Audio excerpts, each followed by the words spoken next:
I'm running a cola factory in the French concession during the late Qing Dynasty. I'm making a fortune by taking the market by storm with carbonated drinks. A total game changer. But that's all just a smokescreen to keep people off my trail. My real objective is to use the massive water consumption of the factory as a cover. Deep underground, I'm building a modern military-industrial complex. See, I accidentally time-traveled back to the final years of the Great Qing, and I've awakened a multi-world travel system To restore the glory of China and change our history of humiliation, I'm going to use blueprints and equipment transmitted from the modern world to build a fully armed, ironclad army before the disastrous First Sino-Japanese War breaks out. Yet, before this grand plan to save the nation can even begin, I'm facing a dead end, about to be dragged to the execution grounds to have my head chopped off. Inside a death row cell in the capital of the Great Qing, I'm curled up in a corner on some moldy straw, feeling the cold wind biting through my soaked hoodie. The jailer drops a bowl of yellowish final meal in front of me, telling me that tomorrow, I'm getting dragged to the plaza to be cut in half at the waist. I stare at that bowl of rice, feeling like all the strength has been drained from my body. What right do you have to execute me like this? What crime did I even commit?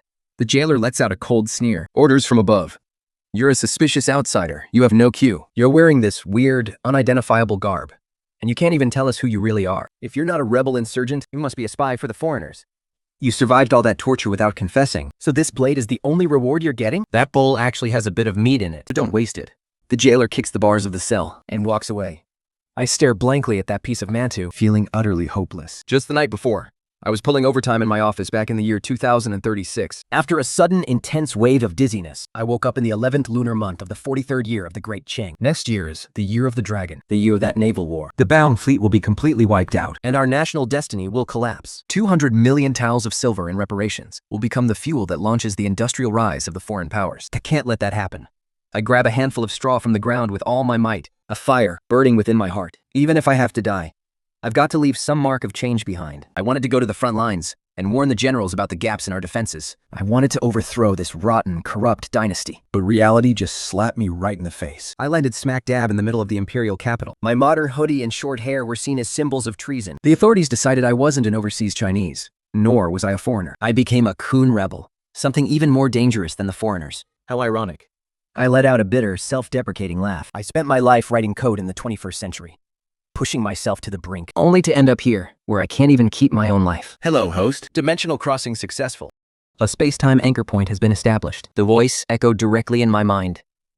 Omnidimensional space-time gate system. Activating. Current level, level 1. Rewarding host with one primary space-time gate. My palm felt a sudden faint heat. A bright white light seeped out. The light gathered into a pale blue, palm-sized miniature vortex. It hovered right above my hand. I stared at the gate in my hand, unblinking.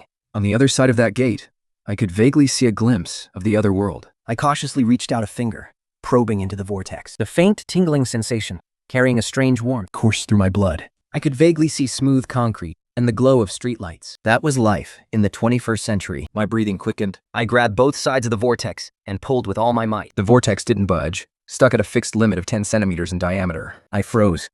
There's no way I can crawl through a gate the size of my palm. Despair came rushing back over me. Subconsciously, I reached for my head and touched my phone, which had been dead and powered off for ages. The vortex in my palm suddenly flickered. The phone screen lit up. Full battery, full 5G signal. The time displayed was the year 2036. My phone had connected to the modern network through the space-time gate. My hand's trembling. I pressed 3 digits and hit call. Beep, beep, beep. Hello? Dragon Country Emergency Dispatch Center. How can I help you? The calm, steady voice of the man on the other end made my eyes well up instantly. Tears splashed right onto the screen. Officer. I've traveled through time. Please, you have to save me! I gripped the phone so tightly my knuckles turned white. Sir, please don't joke around. This is the emergency police line. Thinking of 21. If you don't have a genuine emergency, please do not waste public resources. I'm not joking. I grabbed onto the cold wall in desperation. My name is Feng Yu. My 499 number is...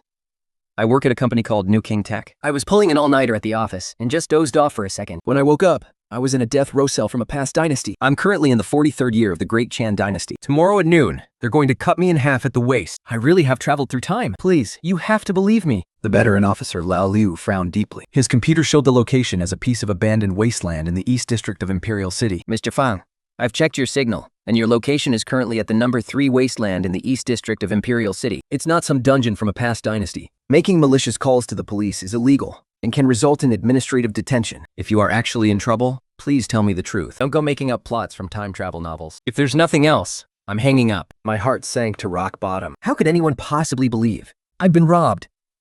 I screamed at the top of my lungs. La New Post. What's going on? Please describe the suspects and your exact location in detail. Are you injured? They have knives, and they've trapped me here. They could kill me at any second. I'm exactly where your tracker says I am. The number 3 wasteland in the East District. You have to get here fast. If you're late, you'll just be coming to collect my body. I had to stick to his location tracker and keep the line open. Find a safe place to hide, he ordered. I'm dispatching officers immediately. Lalu quickly logged the report and shouted, East District Unit 3, come in.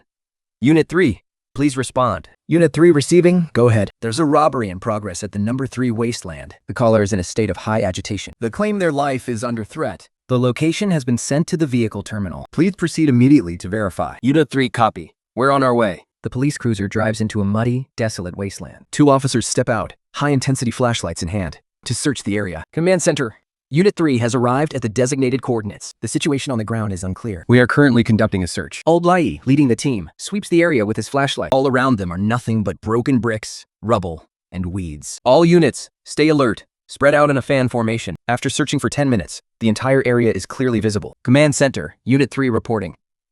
We have completed a carpet search of the target area. No caller found.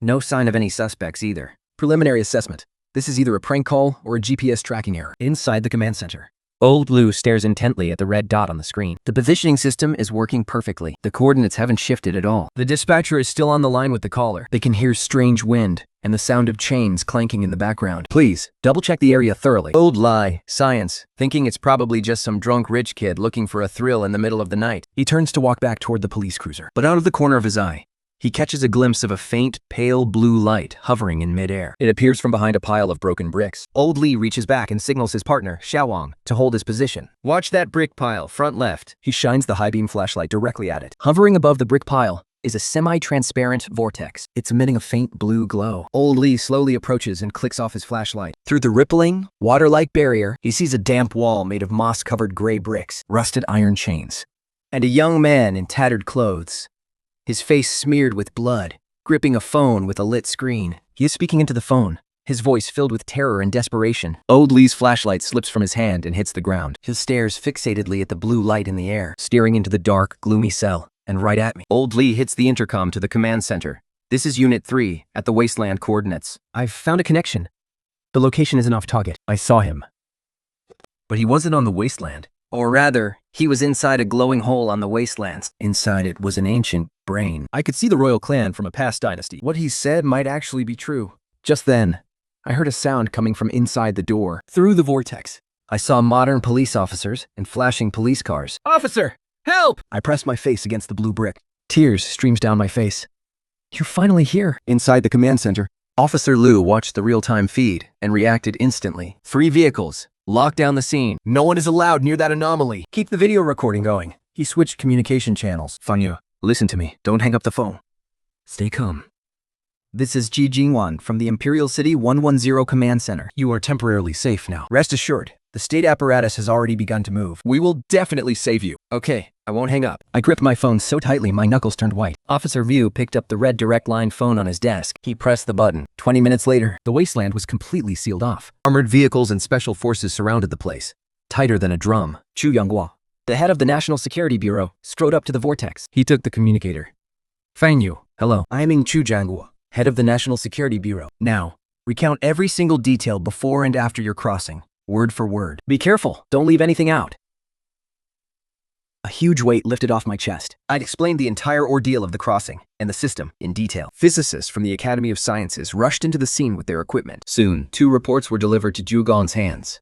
Identity verified. Fan Yunan, 23 years old. Junior architect at Xingmong Technology. Mysterious disappearance 3 days ago while working overtime at the office. Surveillance shows he never left his workstation. He simply vanished into thin air within a fraction of a second when the screen flickered. All social records and background history are perfectly consistent. The elderly academic, drenched in sweat, pointed at the waveform graph and shouted, "We can finally confirm it! This space-time portal! It's not a hologram, and it's not some visual trick. This is a phenomenon of spatial folding that our current physics just can't explain. There's an incredibly tiny discrepancy in the gravitational constants on either side of the gate. It is, without a doubt, connected to a real, physical world. And the air composition in that world is almost identical to Earth's. Except the industrial dust levels are incredibly low." Chu Wong listened to the report. his gaze turning deep and intense. I have to save him. That is my bottom line. And more importantly, as long as I'm alive, this portal exists. The value behind it is beyond estimation. If our country can transmit blueprints and weapons through this gate, we could help the long kingdom of that era win the naval war and wipe away a century of humiliation. Once the channel expands, Our modern, terrifying industrial capacity and military tech will be when that happens, all the resources of that world will be wide open to the long. it could even become a Noah's Ark for our civilization. Establish a top-level task force immediately. Codename, Pangu. Chawam bugged the orders to his assistant. Notify the military to mobilize an entire combined arms battalion. Get the engineering corps on site right now. Build a permanent underground base around these coordinates. After issuing the orders, 取求环中成了蓝。 his eyes locked back onto the pale blue vortex hovering in midair. On this side of the vortex, I was still curled up in a pile of moldy straw, Touching my phone as the screen faded to black. Chuyangwa Protown Hardway. bringing his eyes level with mine. Fangyu, what equipment do you need most right now? Medicine? Food? As long as it fits through the gate, this country will get it to you immediately. I snapped my head up, my cracked lips trembling. Give me a silenced pistol. And ammo, if you can, a chainsaw. The kind that's small enough to fit through, or a hydraulic cutter. They're planning to drag me to the execution grounds at dawn tomorrow. If only I could get a chainsaw, a small one that could fit through this gate, or a hydraulic cutter. I need to break through these iron bars and these handcuffs shackled to the overhead beam. Tomorrow they're dragging me to the execution grounds. I have to break out before daybreak. My speech picks up speed, faster and faster. My fingernails scrape against the wall cracks, letting out a jarring, harsh sound. Chuangwo looks from the iron bars to my tattered hoodie. I can get you weapons. Whether it's a micro pistol or a high-tech lockpick, or even a Kevlar vest, As long as it fits through this 4-inch opening. I'll have someone grab it immediately. but a chainsaw is out of the question, even with a micro-cutting tool. Noise while working would bring every single guard down on us instantly. And more importantly, I don't recommend choosing violence. I froze, stunned by his words. Why? This is the former dynasty, imperial capital, year 43. Even though the old government's control is slipping, The thing guides garrison in the capital. the infantry commander's office still holds absolute military power. They have organized battalions and the 8 Banners Cavalry, and even special forces equipped with modern firearms. 求见我跪碎我，就勞你玩啊！ You haven't had any special ops training. Even if I gave you a miniature military arsenal, charging out of that cell all by yourself, you'd be swarmed by hundreds of guns and archers in seconds. That kind of firepower, there's no way you're getting out alive. The cutter drains from my face in an instant. I collapse onto the dirt floor. He's right. I'm just a programmer. Even with a gun, I'm no match for the soldiers. So what do? Am I just supposed to sit here and wait to die? I cover my face. Don't panic. The state has stepped in. They won't just watch you die. Chen Brao tries to be subordinate. Call the history department at the University of Kyoto. Get Professor Zhao, the expert on former dynasty prison systems, over here. Move fast, use the helicopter. Half an hour later, Professor Zhao Bowen, the nation's leading authority on former dynasty prison systems, was brought to the scene by helicopter. We was still fuming about having his door kicked in the middle of the night. Chief, what kind of national secret is this that we absolutely have to retreat it right now? I still have 2 classes to teach tomorrow morning. Chu Yongguo stepped aside, clearing the way through the vortex. Jia Bowen leaned in close to the light screen, his complaints stuck in his throat. Through the barrier, he saw me. He saw the wooden prison cage and the warding talismans from the ancient texts. He began to tremble violently. He collapsed onto his knees amidst the piles of broken bricks. His face was almost pressed against the light screen. This is the death row of the Zhengtian prefecture. This is authentic architecture from the former dynasty's penal system. The cell number belonging to the Jade clan. It really follows the protocols from the Guangxu era. Qiu Genbo grabbed him and pulled him up. Professor Zhao, this is not the time to be studying such things. Once the passage expands later on, you can apply to go over there and live for half a year if you want. Right now, one of our men is inside. Tomorrow at autumn's end, he's scheduled to be executed. I need you to come up with a plan to fish him out of that death cell without spilling a drop of blood. And I need it in the shortest time possible. Zhao Bowen forced himself to shift his gaze toward me. Fist someone out of a death cell? What is he accused of? He's been branded a rebel and a traitor. No connections, no family, just a lone soul. Zhao Bowen furrowed his brows and began pacing back and forth. In the former dynasty, being a rebel was a crime punishable by death. On top of that, he has no power, no influence, and no foundation. In order to meet their quotas or curry favor with their superiors, the Shuntian prefecture, they will definitely make this an ironclad case. Going through official channels, like trying to overturn the verdict or pulling strings, is completely impossible. And there's no time left. He stopped pacing. In there, he's basically a dead man. Hearing those words, the hope I had just ignited was shattered once again. In the distance, the sound of the night watchman came through. It was the 3rd watch of the night. Only a few hours remained until the execution. Wait! Zhao Bowen suddenly slapped his forehead. There is only one path we can try. The white duck sacrifice. This was a dark practice in the prison system of the late Qing Dynasty, or what we call taking the fall. Zhao Bowen explained rapidly. In the mid-late period of the former dynasty, judicial corruption reached its absolute peak. When the wealthy and powerful committed capital crimes, or sometimes local officials looking to frame a robbery, would pay desperate, starving peasants to take the fall. Make these poor wretches take the place of real death row inmates and face the blade for them. These poor souls are what they call white ducks in the Shentian prefecture. In the jails, this kind of thing is an everyday occurrence, as long as the money is right. Even the jailers, the judges, and the presiding officials can all be bought off. When get to the execution ground, and the blade drops, they just draw a duck on the identity verification documents, and the whole thing is settled. Twitwin realized instantly, you mean throwing money at the problem. Have the warden find a scapegoat to take the hit for him? Zhao Bowen looked grim. But the risk in this is enormous. Normally, these white duck operations are handled by the families of the condemned outside. They're the ones shelling out real gold and silver to grease palms and bribe every official along the way. But Fan Yu is locked up inside right now. He can only deal with the guards directly. I leaned in close to Guang Mu, looking at him. The guards in here are all demons, who eat people without spitting out the bones. If you pull out a huge pile of money right now, Their first instinct won't be to help you. it'll be to snatch the money right out of your hands, and then send you to the executioner's block anyway. After all, dead men don't file complaints. A chill ran down my spine. I'd completely overlooked just how greedy these bottom-feeding officials in a feudal society really are. We can offer them riches from another era. Gold, jewels, even glass beads crafted with modern techniques. Chudanwa look at Zhao Bowen.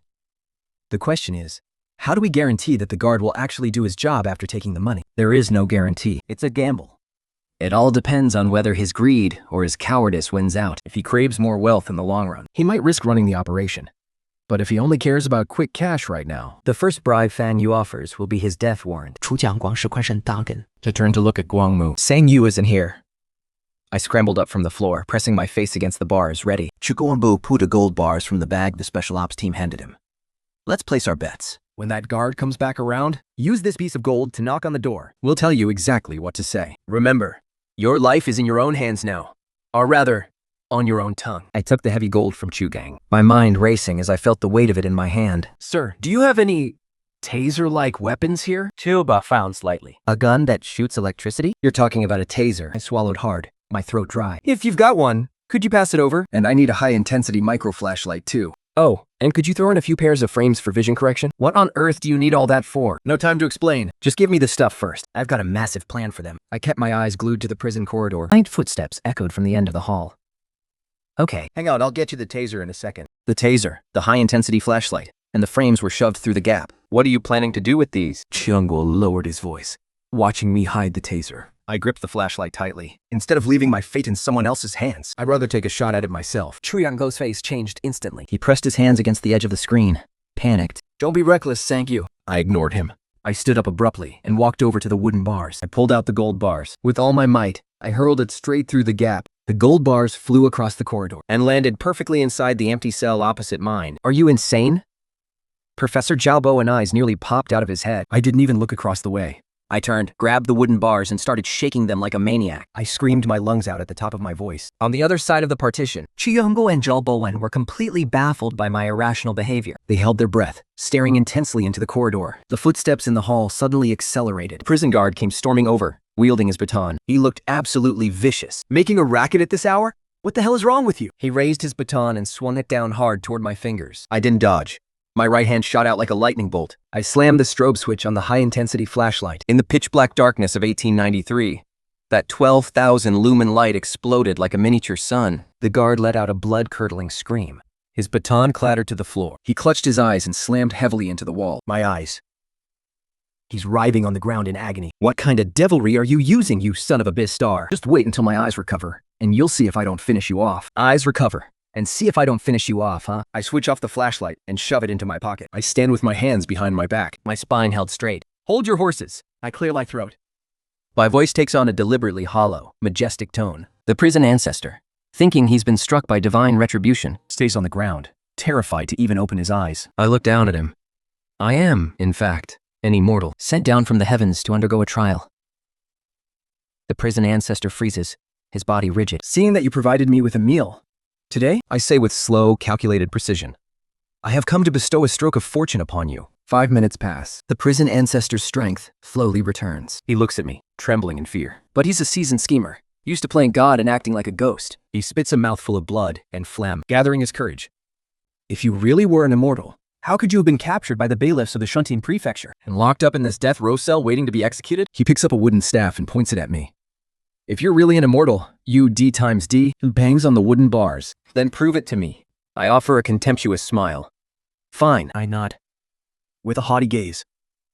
Since that is the case, I shall show you a glimpse of my power. Since you mortals are so obsessed with gold and silver, I raise my right hand and trace a semicircle in the air. I shall manifest some for you. I go through the motions, pointing toward the empty cell across from us. The gold has already been manifested. I pull my hand back. Go get it yourself. The prison ancestor stands there, stunned. Greed finally triumphs over fear. He walks to the cell opposite and leans in to look. There's nothing here. You dare to mess with me? Just as he's about to explode in anger, I spit out one word, coldly. Look. The prison ancestor grits his teeth and crouches down. He reaches into the pile of straw, fumbling around wildly. his fingers brush against something cold and hard. He snatched it out with one hand. In the flickering light, It was a solid gold bars, thick as 2 fingers. It reflected a mesmerizing, dizzying luster. This is actual gold. Old Son's hands trembled. He held the bars gingerly and took a hard bite. The teeth marks were clear. It was pure, real gold. This gold is worth 10 years of his pent-up rage. He swallowed hard. There was no way anyone could hide a gold bars on their body. It was as if it had appeared out of thin air. He remembered that terrifying white light from a moment ago. Are you truly a deity descended? Old Son's knees went weak. He collapsed directly onto the stone bricks. I stood there, hands clasped behind my back. My spine straight as an arrow. You have the gold in your hands, and you still don't believe me? I believe. I was blind and foolish to have offended an immortal. I deserve death. 1,000 times over. I deserve to die. Forget it. The ignorant are innocent. Wise now. Old Son stood up. He stared at me intently. Oh, great immortal. I have witnessed your divine power. But what exactly is this great fortune you spoke of? He stared at me, unblinking. Great immortal. I have seen your divine power. But what is this great fortune you mentioned? I have descended to this realm to endure a trial of fate. Now that my time in this prison is complete, it is time to return to the heavens, to live in bliss. I looked down at him.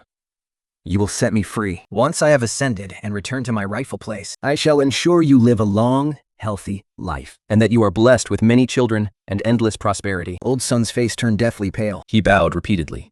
Great immortal, please. Anything else, I would gladly do. But to set you free, I truly cannot do that. You were sentenced by the authorities themselves. Once autumn comes, they will behead you in the public square.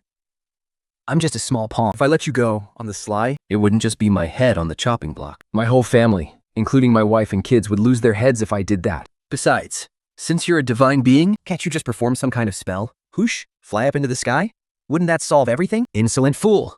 I let out a cold snort. My physical body is currently drained of strength. The secrets of heaven cannot be revealed. Naturally, I cannot easily use my magic to force my way out of this prison. What would a mere mortal like you understand? I leaned my face close to the wooden bars, my gaze sharp and piercing. And besides, it's just a white duck execution, isn't it? It's nowhere near as serious as you make it out to be. Don't think for a second I don't know the tricks you people play in these death row cells. You've probably killed God knows how many people. And falsified their execution records already. Haven't you? Old Son looked like he'd been struck by lightning, frozen solid on the spot. Falsify an execution is a crime punishable by the death of one's entire clan. Since I, a mere prisoner, knew about such top-secret corruption, he became convinced that I truly am a divine being. I watched the cold sweat bead on his forehead, my voice dropping as I said, I know a low-level jailer like you can't make this kind of call. Go find someone who actually holds the power and bring them to see me. I pointed at the gold bars in his hand. As long as you follow the rules and get me out of here, Not only will I grant you my divine protection, but before I leave, I'll give each of you enough gold and silver to last a lifetime. enough gold and silver to last a lifetime. Those words drilled straight into his heart. The brave die of overeating. The timid die of starvation. Old Son gritted his teeth, his eyes bloodshot. Great master, please wait just a moment. He tucked the gold bars away, close to his body, And scrambled away as fast as his legs could carry him. rushing straight toward the head jailer's quarters. He tucked the gold bars away, close to his body, and scrambled away as fast as his legs could carry him. Rushing straight toward the head jailer's quarters. On the other side of the partition, 出家翁and Zhao Luowen saw everything clearly. Beautiful. 注意将瓦扣子上。 Clearly impressed by the composure in such a dire situation. To be able to use just a few basic modern items to break someone's psychological defense in such a short time, without any outside help. That level of extreme precision. Even the intelligence agents, who have undergone special training in the Bureau, would find it hard to beat. This kid, he's a real talent. Messy, frantic footsteps echo down the corridor. A whole mob of prison guards surges in, brandishing torches. Leading them is an old man with a face like a slab of raw red meat. He looks me, old son, up and down with a sneer. The old man glares at the guard cowering behind him. You absolute idiot. You've been sharp your whole life. Did a dog eat your brain today or something? How could you let some hairless barbarian trick you with just a few empty words? You actually think he can pull gold out of thin air? Bullshit. The old man kicks old son right in the leg. Back in the day, those rebels even claimed to be the second son of God. Didn't our great commander just hack them all to pieces anyway? If he's really some kind of god, And I'm the Jade Emperor himself. The warden bellows. He draws his blade, slamming it hard against the door as it flies open. Drag that mystic pretending freak out here right now. 2 guards immediately jam their keys into the lock. I want to see for myself, the old man says, eyes flashing with murderous intent. Let's see if this god can still conjure gold once he's strapped to the torture rack. The 2 guards pull out their steel rods. The lock clicks open. They're about to rush in and pin me down. On the other side of the screen, Chu Jianguo is pressed tightly against the edge. Damn it. I never imagined this old man was a veteran who survived those bloody rebellions. Fang Yu is in trouble. Is there any way to save him? Commander, the tunnel is only 10 centimeters wide. Our equipment and team can't get through it all. The special ops captain is sweating bullets. Frantic. The passage is only 10 centimeters wide. Our gear and our people just can't pass through. The special ops captain is frantic, sweat pouring down his face. Xia Bowen is so anxious. He's slapping his own thigh in frustration. Damn it. I told Fang Yu not to be so reckless. Like the saying goes, when a scholar meets a soldier, Reason goes out the window. An old man who crawled out of piles of corpses doesn't care about ghosts or gods. Only knives and steel. Fang Yu is about to get hit hard. The iron door is shoved open violently. 2 guards lunge at me with their iron rods raised. I don't retreat.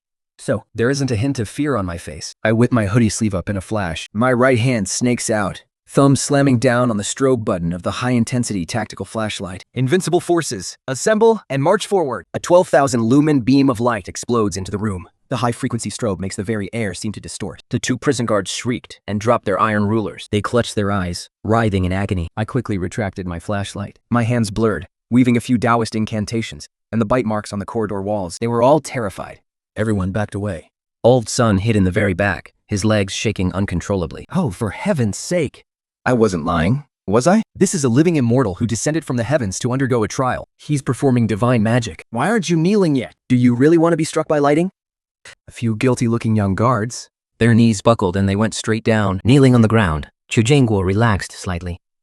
This kid has some nerves of steel. To actually think of using this method to pair with a high-intensity light and manufacture a miracle. In this kind of ignorant environment, it really can intimidate most people. However, the warden, who had been standing outside the door and wasn't blinded, innate ferocity in his bones erupted completely. Bullshit. You're spouting absolute garbage. A bunch of cowards. The warden pointed his blade at Old Sun's nose. You bunch of idiots. Don't you ever stop to think about the twisted, soulless atrocities you've committed in this death row for your whole lives? How many lives do you have on your hands? What immortal would be so blind as to come here to protect you low-life scumbags? You absolute trash. He stared at me with intense hatred. A charlatan with a few parlor tricks dares to run wild in the Shuntin prefecture prison? I don't care if you're some almighty celestial being. Once you're on my turf, if you're a dragon, you coil. If you're a tiger, you crouch. The warden lunged straight at me with his blade. I didn't flinch. A wave of bloodthirsty malice hit me head on. The warden reached out to grab my collar. My left hand drew a circle. My right hand flipped the stun gun toward his chest. I pulled the trigger hard. Bang! 2 electrodes slammed precisely into the warden's chest and abdomen. 10,000 volts of high-voltage current surged into him instantly. The warden's body went stiff as a board. His eyes bulged wide. His face twisted in a mask of agony. His blade clattered to the floor. His massive frame tipped over and crashed backward, flat as a board. It hit the blue bricks with a heavy thud. The electric current lasted 5 seconds. His limbs were twitching. Foam was spilling from his mouth. The smell of something burning filled the air. The whole place went dead silent. Now that is some true godlike, thunderous power. Old Sun hit the floor, kowtowing, begging. Master God, please spare my life. All the prison guards yelled in unison, countering. Spare us, Master God, spare us! We were blind fools who didn't recognize a true master when we saw one. I slowly, deliberately retracted the taser, hands clasped behind my back. 5 minutes later, The head jailer stopped twitching, His eyes held nothing but sheer terror. he remained prostrate on the ground. curled into a ball. Great Immortal, I've been blind as a dog. I deserve to die. Please, Great Immortal, call off your divine powers. I looked down at him, my expression cold and indifferent. You mere mortals. You never learn until you're staring at your own coffin, do you? Can we do things properly now? Yes, yes, yes. The old man nodded like he was pounding garlic. Whatever you command, Great Immortal. Even if you told me to climb a mountain of blades or dive into a sea of fire, I wouldn't even blink. I don't need you to climb any mountains of blades. Just go find me a white duck, a stand-in. By daybreak, I want every connection in this prison cleared for me. As long as this is done right, once I return to my throne, the wealth and protection I promised you will all be yours. But if you fail, what you just felt was nothing more than a light scratch. Don't worry, great immortal. My word is my bond. I'll go arrange it right now. I guarantee it will be done perfectly. And I won't delay your return to the heavens for even a second. The jailer stood up, ready to get to work. Wait, does the great immortal have other orders? I am the righteous path. The white duck you find is a replacement. It absolutely must not be some innocent, poor soul. I give a stern look.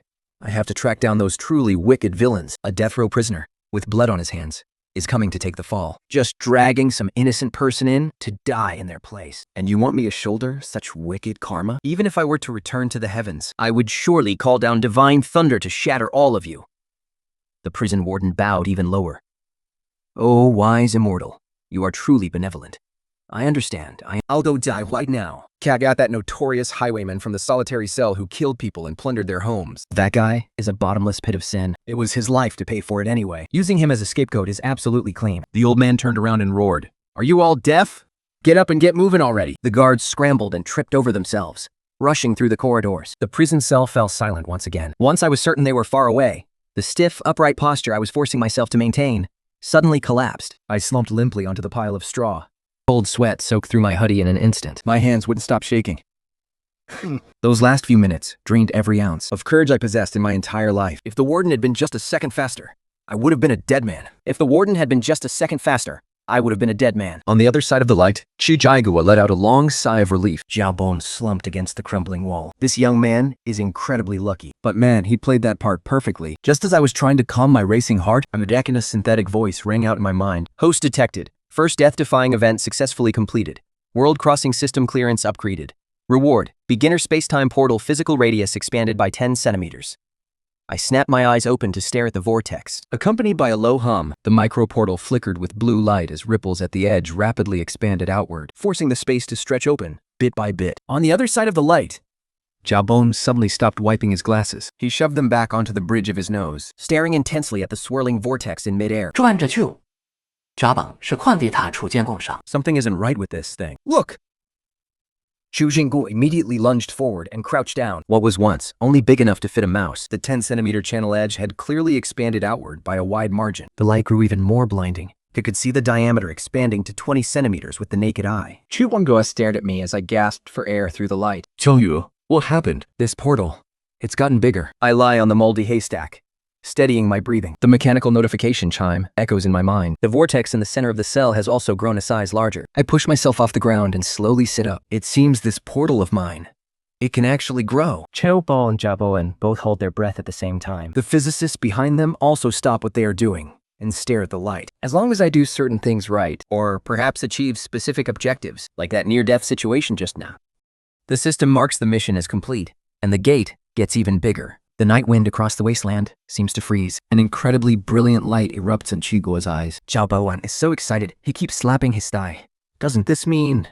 Chu Zhengguo slowly stands up. His fists are clenched tight. One day, this portal could grow big enough to send a person through. Maybe even transport medical trucks, generators, heavy armored vehicles, or other large-scale hardware. A massive strategic blueprint instantly unfolds in Ji Jingguo's mind. If the gate can expand infinitely, the nation could deploy special recon units across time and space, sending in top-tier scholars and engineers to set up shop in that era. With the influx of modern supplies, the country could establish an absolutely modernized forward base in no time, and carry out a complete, systematic reshuffling of that backward age. I look at their flushed, excited faces and shake my head. I have no idea if this time-space gate has a limit to its growth, and I have no clue what the next mission will be.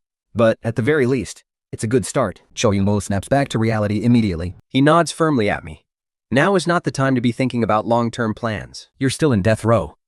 You have to get out safely before dawn. Since the gate is bigger now, Jaremura turns a look at the special operations captain. A lot of survival gear that couldn't fit through before can be sent over to you now. This next batch of supplies was emergency adjusted by the Pangu think tank over these last 20 minutes, specifically tailored to your situation. They should come in very handy. You have to stay alive. Only then can the gate keep growing. Keep growing. Less than 3 minutes left. The special operative brought over a tactical containment case. Chuguako took the items inside and fed them through the expanding vortex one by one. The gear piled up into a small mountain on the grass. I picked up the inventory checklist, There was a carbon fiber stab-proof vest capable of withstanding heavy, blunt force. A tactical medical kit stocked with adrenaline and antibiotics. A Shriek-to-Light drink packets and high-energy compressed food bars. A tactical watch with a built-in high-intensity blinding strobe. A pair of multifunctional combat goggles with low-light night vision and thermal imaging. It was like being given a pair of eyes that could see through the pitch black. And finally, a solar fast-charging power bank, and a set of microcarbon fiber hand tools. Hearing the sudden chime from the system, My breath hitched for half a second. my pupils widened in shock behind the goggles. 出管我靠买啥的西底子，因此嘞。 What? Is there a problem? He locked his gaze onto me. I took a deep breath to calm my racing heart and shook my head. The system just issued a long-term main quest. I spoke at a rapid pace. Escape the capital, infiltrate Jimenhui, and establish the first modern-style forward base. The reward is a two-way physical expansion of the portal to a 1-meter diameter, plus activation of an automated primary supply transfer channel. Upon hearing this news, a flush of uncontrollable, wild excitement spread across Chu Gua's stern face. Jawbone's glasses dropped onto the broken bricks. The physicist behind him stood up abruptly. A 1-meter diameter portal. 20 centimeters was enough to keep me alive. But 1 meter? That's enough for special forces to pass through. Enough to bring machine tools, generators, and even artillery into this era. That would be the true backing of national power. Generators and even artillery brought into this era. That is the true weight of our nation's support. 出酱宝试到了 bug。 That's exactly what we needed, just as we were looking for it. He crouched back down in front of the light curtain. Go ahead and do whatever you need to do. No matter how much trouble you stir up over there, No matter what level of resources you need, the nation will provide you with unconditional, unlimited support. I'm heading to report this to the highest level of leadership right now. no matter what. Qing Dynasty base must be built. I nodded heavily through the light curtain. The sound of hurried footsteps and something heavy being dragged echoes through the corridor. I level up instantly. Engaging tactical vision mode. My vision shifts to a clear, faint green thermal overlay. A group of heat signatures appears around the corner of the corridor.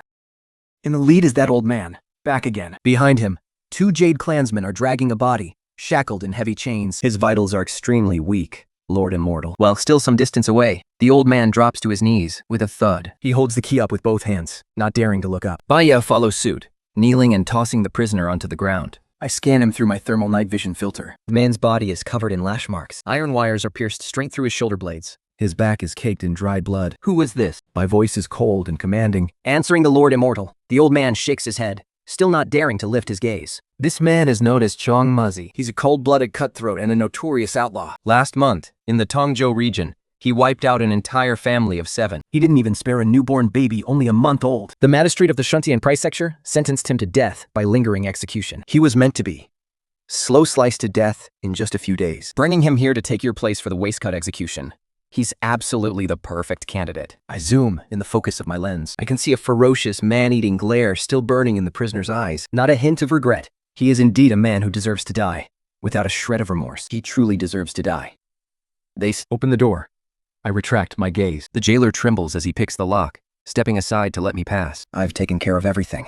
The jailer whispers, his voice low. It will be dawn soon. The city patrol guard has just finished their shift change. Once you step out of this cell door, there is a dung cart for hauling corpses waiting outside. If you could just bear with it, hide in the secret compartment underneath the cart. Once you pass through the city gates, the world is wide open, and no one will ever be able to stop you again. I push open the wooden gate and stride out of the death row cell. But the blue holographic screen remains floating before my eyes. I look at Shugon with a projection. He raises his right hand and gives a standard, modern military salute. I nod firmly in return. Then I turn and walk into the darkness of the corridor. I change into the supplies Tu Yango brought over. I rip off my tattered hoodie. I slip on a black carbon fiber stab-proof vest. I strap on my tactical medical kit. I put on my tactical watch. I hang the multifunctional scanner around my neck. With my tactical gear fully equipped, My entire aura has completely transformed. Chiyu Bo looks at me and says, Fang Yua. I have one crucial question I need to confirm.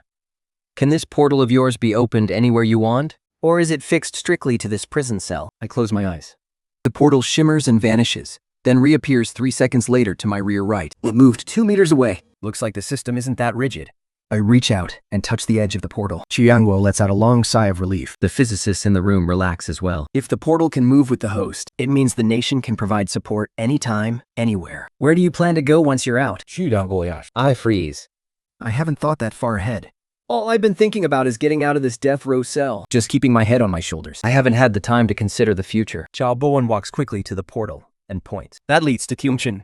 the stronghold of the Beiyang minister, It's Li Chontang's territory. and also the logistics hub for the self-strengthening movement and the Beiyang fleet during the late Qing Dynasty. That's where the most advanced tech in the country is located. There are tons of foreign traders there, along with the factories of the Jinan Machine Works. With the way you're dressed and that short haircut, You'd lose your head in the capital for looking like a rebel. But in Tianquan, as long as you're slightly careful, nobody will bother you. it's a melting pot of East and West. The state will use its think tanks and historical archives to fabricate an overseas merchant identity for you that can withstand any scrutiny. With that cover, and by using some of the industrial samples we'll provide, stuff they couldn't possibly manufacture in this era, You'll be able to get straight into the core of the Beiyang fleet. Just maybe, you could make it in time before the Chechen Aval battle breaks out next year, and use this identity to infiltrate the arsenal. replace those garbage, sand-filled shells and the low-grade coal that just puffs out black smoke. That alone could turn the tide of the entire war. I listened to Zhuo Bowen's vision and fell silent for a full minute. I shook my head firmly.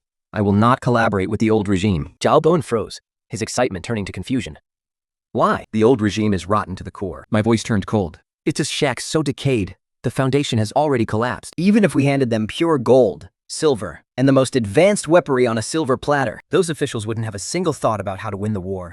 All they'd be thinking about is how to embezzle it. How to use those resources to fuel their own petty, internal power struggles. I cannot pin any hope on people like that. That would be the same as throwing our country's resources into a bottomless pit. I need to raise an army of our own. Once I reach Jimen, I can use the gold and modern industrial goods you provide to secure my first pot of gold. In Jimen, There are countless students from the Western-style academies. They have the basic knowledge, but no future. I can use money to scout them out, or recruit them directly. around Jimen, there are thousands of refugees who can barely stay alive, and those discharged soldiers from the Sine Wan Y armies who can't even afford a meal. For those people, as long as you give them a bowl of rice And hand them a gun. They'll be the best foot soldiers you could ask for. I'm going to establish our own secret armory. Once my own force is standing tall, The mission for the space-time portal will surely trigger as well.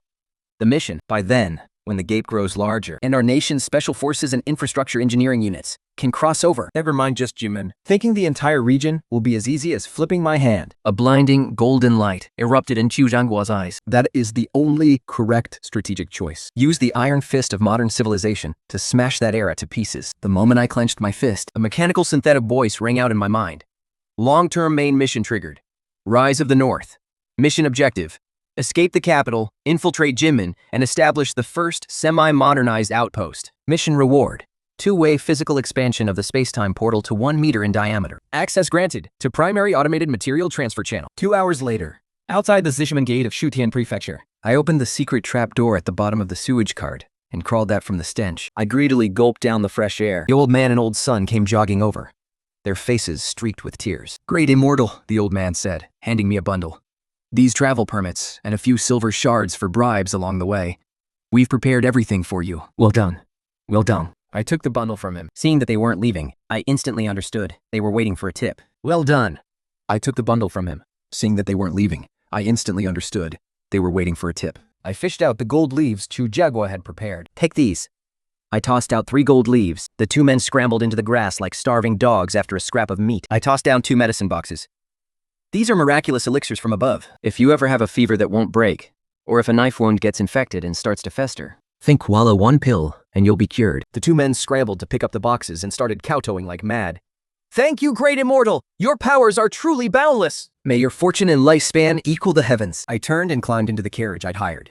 I headed straight toward Jimen in the southeast. Half a day later, at the Jimen garrison, I thanked the carriage driver on his way. I blended into this bustling commercial hub of northern China. I found an inn to scrub off the grime from my time in the death row cell. After a good night's sleep, I took the dark gray wool suit that Chu Gainhua had sent through the time portal, put it on, and groomed my short hair. The mirror reflected a young man with a cold, sharp temperament. In the capital, this outfit would get me killed. But here in Jimen, this is what they call the high-class style of a returnee from abroad. I pushed open the wooden window. The street below was bustling with life. In the distance, smoke drifted from the steamboats. I walked downstairs and merged into the market crowd. The late summer heat made the streets feel stifling. I walked along the edge of the French concession, thinking about how to build a modern outpost. With only a 20-centimeter time portal, it couldn't just remain a tiny terminal. If I wanted a full-scale base, I'd have to do it on my own. I needed a legitimate cover. A business that would allow me to recruit men in broad daylight. What kind of business? That was the first major hurdle. My gaze swept across the wild iron forge across the street. Iron, steel, chemicals. These were the two lifelines. What this era lacked most was foundational heavy industry. As long as I built a small-scale chemical plant, The Bayon officials would definitely treat me as a guest of honor. they would roll out the red carpet for me. But a steel and chemical plant would attract too much attention. One puffs of smoke, and the game would be up. The foreigners are watching the officials move in closely. The gangs are trying to raid the city. My secret plan to build a private force is about to be strangled in the cradle. And the most fatal part? There isn't a single skilled worker in this entire era. Training people takes far too long. It's a vicious cycle. If I can't even secure that first pot of gold in these times, Then having to constantly ask the government for help would just be dragging down the home front. I wiped the sweat from my forehead. The stifling heat was making my throat feel parched. then I heard a shout from nearby. Ice-cold herbal tea! Not far away, there was a small tea stall. A few rickshaw drivers were chugging down bowls of dark, cheap tea. I licked my dry lips and walked over. 3 steps away from the stall, I stopped dead in my tracks, staring intensely at those dark, coarse ceramic bowls. I watched the bubbles forming on the surface as the tea was poured. That color. Those bubbles. In this sweltering heat, a crazy genius idea exploded deep within my brain. My eyes lit up instantly. I couldn't take my eyes off that bowl of tea. Hey, customer! The old man running the stall wiped his hands. He came over with a big, plastered-on smile. Want a bowl of tea to beat the heat? I ignored him. I spun around suddenly, staring straight at the faint blue screen that only I could see. Mr. Chu. My voice trembled with sudden intense excitement. Chu Yangbo's face appeared on the other side of the screen. I need you to get me some supplies. Now. Sir, your tea. The old man held the bowl out toward me. I didn't even take it. I flipped a copper coin onto the bamboo stool And turned to leave, The old man clutched the coin. staring in confusion at my back as I stood there talking to thin air. I hurried toward a deserted dead-end alley. I stopped in the shadows, facing the light of the screen. There are already signs of construction on the wasteland. Zhurong squinted at me. You're in such a rush. What's going on? I've had a breakthrough. I nodded. I've got it all figured out. I've been thinking about this for a long time. If I want to plant roots in Jiminhui and build my own force, I need a business that lets me openly recruit men and stockpile supplies. My initial thought was to just rely on you guys to provide the equipment and blueprint. To set up a wild steel mill or a small chemical plant. But the resistance would be too great. Once a heavy industry project like that kicks off, Whether it's those bureaucrats in the Beiyang government or the foreigners in the various concessions, they'd all have their eyes locked on me. The slightest move, And our armament plan would be exposed. Plus, the Great Qing doesn't have a single skilled worker capable of operating that high-precision equipment. Chuan gave a slight nod. You've thought this through very carefully. Heavy industry attracts too much attention. Our foundation in this timeline is still at 0. We can't afford to be crushed by the joint forces of all these powers. How do you plan to solve this? As the draft in the alleyway caught my suit, a sharp glint flashed in my eyes. It's simple, I said, holding up a finger. I've thought of an industry that can make crazy money, won't draw attention, and will perfectly mask our intent to build a base in the shadows. I'm going to start a beverage company. Chu Guang's brows instantly knit together. Zhao Bolan's jaw dropped. A beverage company? Why would you think of that? Jumping from heavy industry to selling soda. That's a huge leap. I took a step forward. First, it makes money, and it's low profile. I held up a second finger. The world-famous Coca-Cola won't even be officially incorporated in the US for another they managed to squeak across the globe with nothing more than a primitive, sugary syrup recipe. I curled my lips into a smile. There's no reason that we, armed with a modern formula perfected over 100 years of refinement, wouldn't be able to be. I'm going to build the factory in Jiminhui. We'll distribute nationwide and even capture the global market. This will bring us an incalculable first pot of gold. I dropped the smile. The state has promised unconditional support, yes, But the space-time portal is only 20 centimeters wide right now. Even if it expands to 1 meter in the future, the transfer efficiency will still be limited. a strategic level gateway like this should be reserved for transporting machine tools. Weapons, and core technical personnel. It shouldn't be used to ship me tons of gold, just so I can grease palms and pull strings. I looked at Zhugang. If I just use the state's blueprints to play the big shot in this era, That would just make me a parasite. This is what you call a parasite. I plan to use the rules of this era to make money in this era and pour it back into building up my base. A look of deep admiration filled Zhugang Mo's eyes. I raised my third finger, a signal for cover, and looked out at the bustling street beyond the alley. We were going to build a modernized base. We need our own secret military workshop. That will inevitably require a massive sewage system and an unimaginable amount of industrial water. If I just opened a regular trading firm, Yet consumed tons of purified water every single day, it would absolutely trigger the suspicions of the patrol police and undercover agents. I looked back at the light, focused on manufacturing beverages. This gives me a perfect, legitimate excuse to use vast amounts of water and discharge waste right out in the open. under the cover of a massive water plant, the water consumption from the operation of an underground military workshop will be perfectly masked. I lowered my hand, the third signal for coordination, and adjusted my suit collar. Making beverages won't just provide the local government of the former dynasty with incredibly lucrative tax revenue. The most crucial part is that this stuff isn't steel, and it isn't gunpowder. In the eyes of those former dynasty officials, whose minds are obsessed with power plays and military armaments, this is just a miracle business selling sugar water. I am just Chiganwa. This belongs to a purely civil industry. It won't touch the military core of the Bayonne fleet or the Viceroy Julie. Once they get their tax money, they'll keep their mouths shut. They won't even think about keeping a close watch on our factory grounds. Our people will be able to conduct military training and equipment production recklessly under the cover of the factory. We won't have to worry about anyone watching us. The dead-end alley fell into a brief, heavy silence. Tsugawa's brain was spinning at high speed. It's truly logically sound. The commercial potential is enormous. The cover-up function is perfect. Inspiration gained from a simple tea stall has been elevated to the height of a strategic master plan. Good.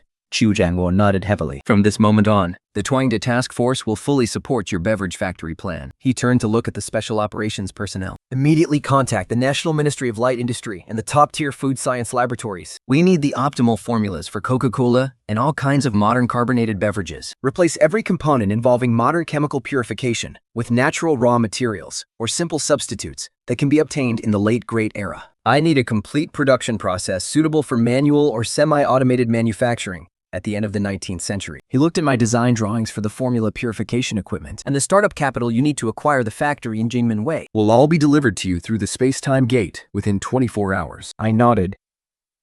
My eyes turned cold in an instant. As I stepped out of the dead-end alley, 2 patrol police officers in gray uniforms blocked the intersection. They had seen my movements just now and were looking to shake down a fat sheep like me. Stop right there! The tall patrolman blocked my path with his wooden club. Which side are you on? I crept through the alley, acting suspicious as they checked my pass. I stopped in my tracks, fished out 2 pieces of broken silver, and tossed them to the 2 officers. Hard work patrolling the streets, gentlemen. Take this for some tea. The 2 of them scrambled to catch the silver. Their faces lit up with sycophantic grins. My good sir. The tall officer pocketed the silver and straightened up. You're too kind. You're going to embarrass us. What can we do for you? I'm new to this place. I'm looking to secure a large plot of land by the Haihe River. I want to set up a Western-style water bottling plant. I'm not familiar with the rules here in Jingmen Wei. Which office should I be paying my respects to? The tall officer's eyes darted around. Looking at you, sir, it's clear you're a big-time businessman, just back from overseas. To grab land by the Haihe River and run a foreign-style business, That's not something the local offices can handle. you need to reach the top brass. But the threshold there is high. Without a referral, you could be holding all the silver in the world and still never find the door. He lowered his voice. Walk east down this street. When you hit the French concession boundary marker, you'll see the Ding Tai Tea House. On the 2nd floor, there's a private booth where a man named Master Jean sits year-round. He's the one who acts as the go-between for the big offices and foreign firms. Mentioning my name won't do you any good. You'll need to let your cold, hard cash do the talking. I nodded. I walked past them and left. An hour later, the 2nd floor of the Ding Tai Tea House. I sat at a mahogany round table. Across from me sat Master Jin, turning walnut beads in his hands. I didn't waste any time. Shielded by my coat, I pulled a clear glass bottle from my medical kit. It was a sample Chu Jiangguo had just sent over. It was filled with a deep, caramel-colored liquid. Bubbles were drifting upward. Thud. I set the bottle on the table. Master Jin stopped moving his beads. A flash of suppressed shock crossed his eyes. I popped the cork, and the hiss of carbon dioxide released a fragrance of vanilla and caramel that filled the air. The carbon dioxide hissed. The sweet scent of vanilla and caramel filled the room. I poured a small glass and pushed it toward him. Master Jin, I've just returned from the southern seas. I brought back some of this western nectar. Give it a try. Master Jin picked up the glass and took a sip. The fizz exploded in his mouth. The rush of sweetness and the chilling, stinging sensation hit him, magnifying every nerve. He downed the rest of the glass in one go. He smacked his lips, wondering what on earth this was. It's a special tonic made from a secret Western recipe. The royalty and nobility of every nation drink this every single day. The cost is dirt cheap, but the profits are hundredfold. Old Master Jin spun the walnuts in his hand rapidly, his mind racing. So, what exactly do you want from me, my friend? I'm looking for a large plot of land along the river to build a factory specifically for brewing this black water. So I need the official permits and the commercial clearances. As for the factory's future earnings, I pulled out 2 gold leaves and slid them under my teacup. This is just a little token to open the door. Once the deal is done, the factory's profits will be split 50-50. And you, the middleman, get 20%. Old Master Jin stared intensely at the gold leaves, sizing up the man who could make this happen. He stood up abruptly. I can see you're a man of great sincerity. He swept the gold leaves into a sleeve, then added, "But a business opportunity this massive is not something I, a mere middleman, can decide on my own. I'll take you to see Commissioner Wu, the deputy superintendent of the customs house, right now. He's currently at the river junction, listening to opera on a pleasure boat. After you, sir." I followed him to the banks of the Haihe River and stepped onto the boat. In the center of the cabin, Commissioner Wu was lounging on a soft divan, puffing on an opium pipe. Old Master Jim stepped forward to whisper in his ear and presented the glass bottle. Commissioner Wu exhaled a cloud of smoke and sized me up. I stood straight, my palms slightly sweaty. So you're the one planning to start a massive construction project in Jiminwei? Commissioner Wu asked in a gravelly voice. Coming to my territory to build some kind of water factory? What are you really after? I stepped forward and poured a glass of Coke. My lord, I assure you, I have no ulterior motives. My only goal is to create something that benefits the local community. Benefits the community? Commissioner Wu didn't take the glass. I've seen plenty of people come to Jiminwei to open up Western-style businesses. I've seen it all before. It's usually just an excuse to use foreign influence to fleece the local people. Besides, how is this pathetic bottle of black water supposed to help the community? How is it supposed to bring any profit to this region? I looked at him and smiled. My lord, this black water won't provoke the foreign guns or cannons. It doesn't interfere with any official court registries either. This is nothing more than a simple trade for the common folk, feeding the appetites of the high and mighty. It's a nice clean business of reputation. I pressed my hands down on the plot of land I'm requesting near the pier is massive, because the production of this black water requires an enormous amount of purified water. Once operational, the factory will not only pay you a substantial commercial tax every single day. I lowered my voice. I promise to hand over 30% of the factory's profits as anonymous shares in a foreign firm, delivered straight to your private residence every single month. If this water is exported to the Western nations, it will be an endless stream of wealth, a river of gold, where the factory will be located. All I need from you is an official order to ban all trade, strictly prohibiting any unauthorized personnel from entering. It may look like a secret formula, but you won't just be getting the wealth. You'll also be credited with spearheading a new, modern industry. The sound of the peepo suddenly stopped. Magistrate Wu's pipe hung suspended in midair. This kind of talk, focusing purely on profit, offering 30% of the dividends up front. It struck right at the heart of his greed. He raised his glass and downed it in one gulp. A sharp, intense sensation cleared his muddled head. The sweet, chilling rush penetrated his very lungs. What a bold, intoxicating nectar, he muttered. He slammed the empty glass down onto the table, his eyes burning with pure greed. How much land do you want? I dare not ask for much. I only need the land along the lower reaches of the high river, the plot right on the edge of the French concession.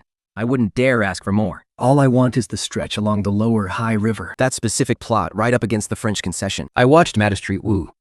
The land covers an area of 300 mu. I need direct access to the sea and a deep water pier capable of docking ships of 2,000 tons. The air grew heavy and cold. Magistrate Wu's excitement faded. He picked up his jade pipe and tapped it twice.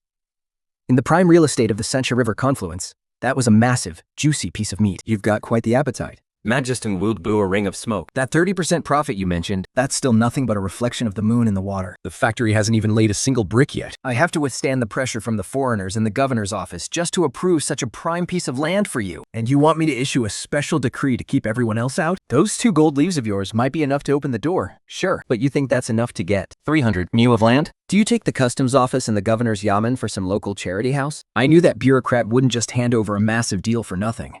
My mind was already racing through dead ends trying to figure out Chujigua's game plan. The country will mobilize every resource available. Within 24 hours, we'll send over the improved formula, Cligment blueprints, and enough cash. Chuanbo, those things we can provide. But the government land permits for those 300 acres and the thousands of laborers needed to build the factory. You have to handle those yourself in that era. The country doesn't have the manpower to send people over to be your bricklayers. How do you plan on dealing with those calculating local officials to get what you need? I pondered for a moment.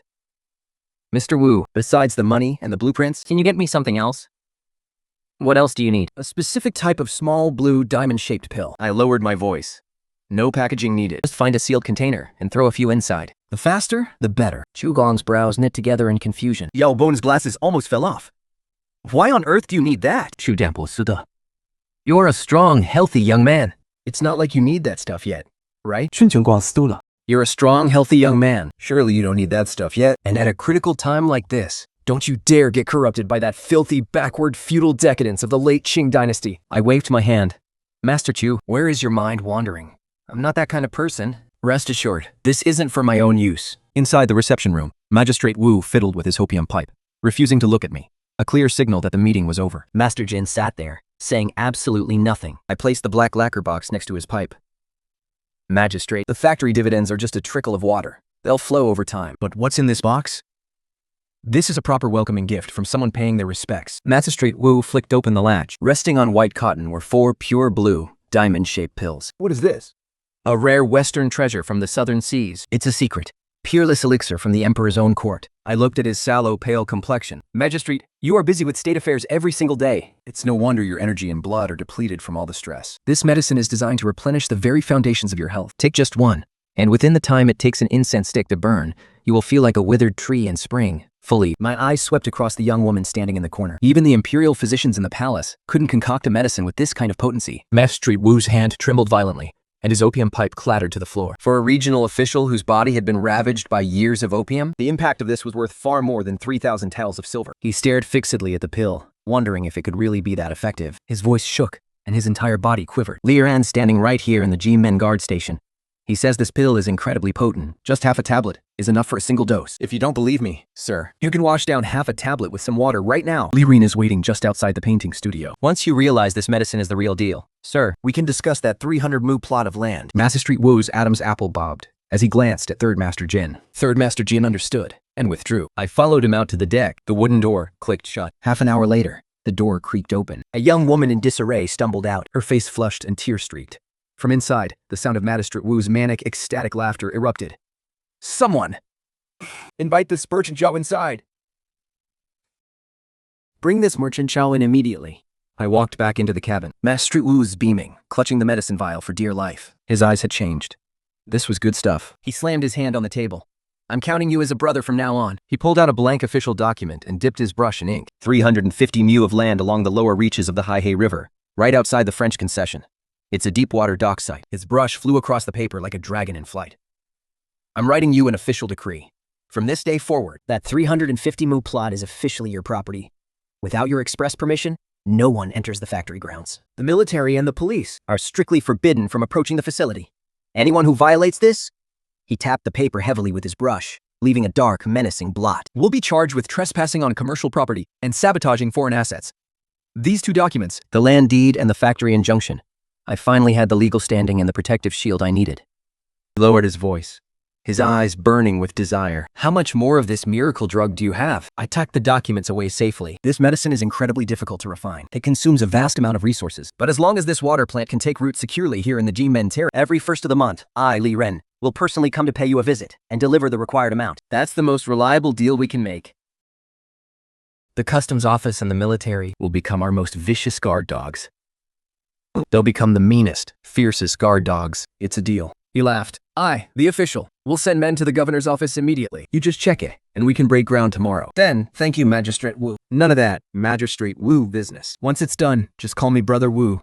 I stepped out of the painting studio and stood on the wharf. The land, acquired. The permits, secured. The biggest corrupt official, roped into my chariot. The next step?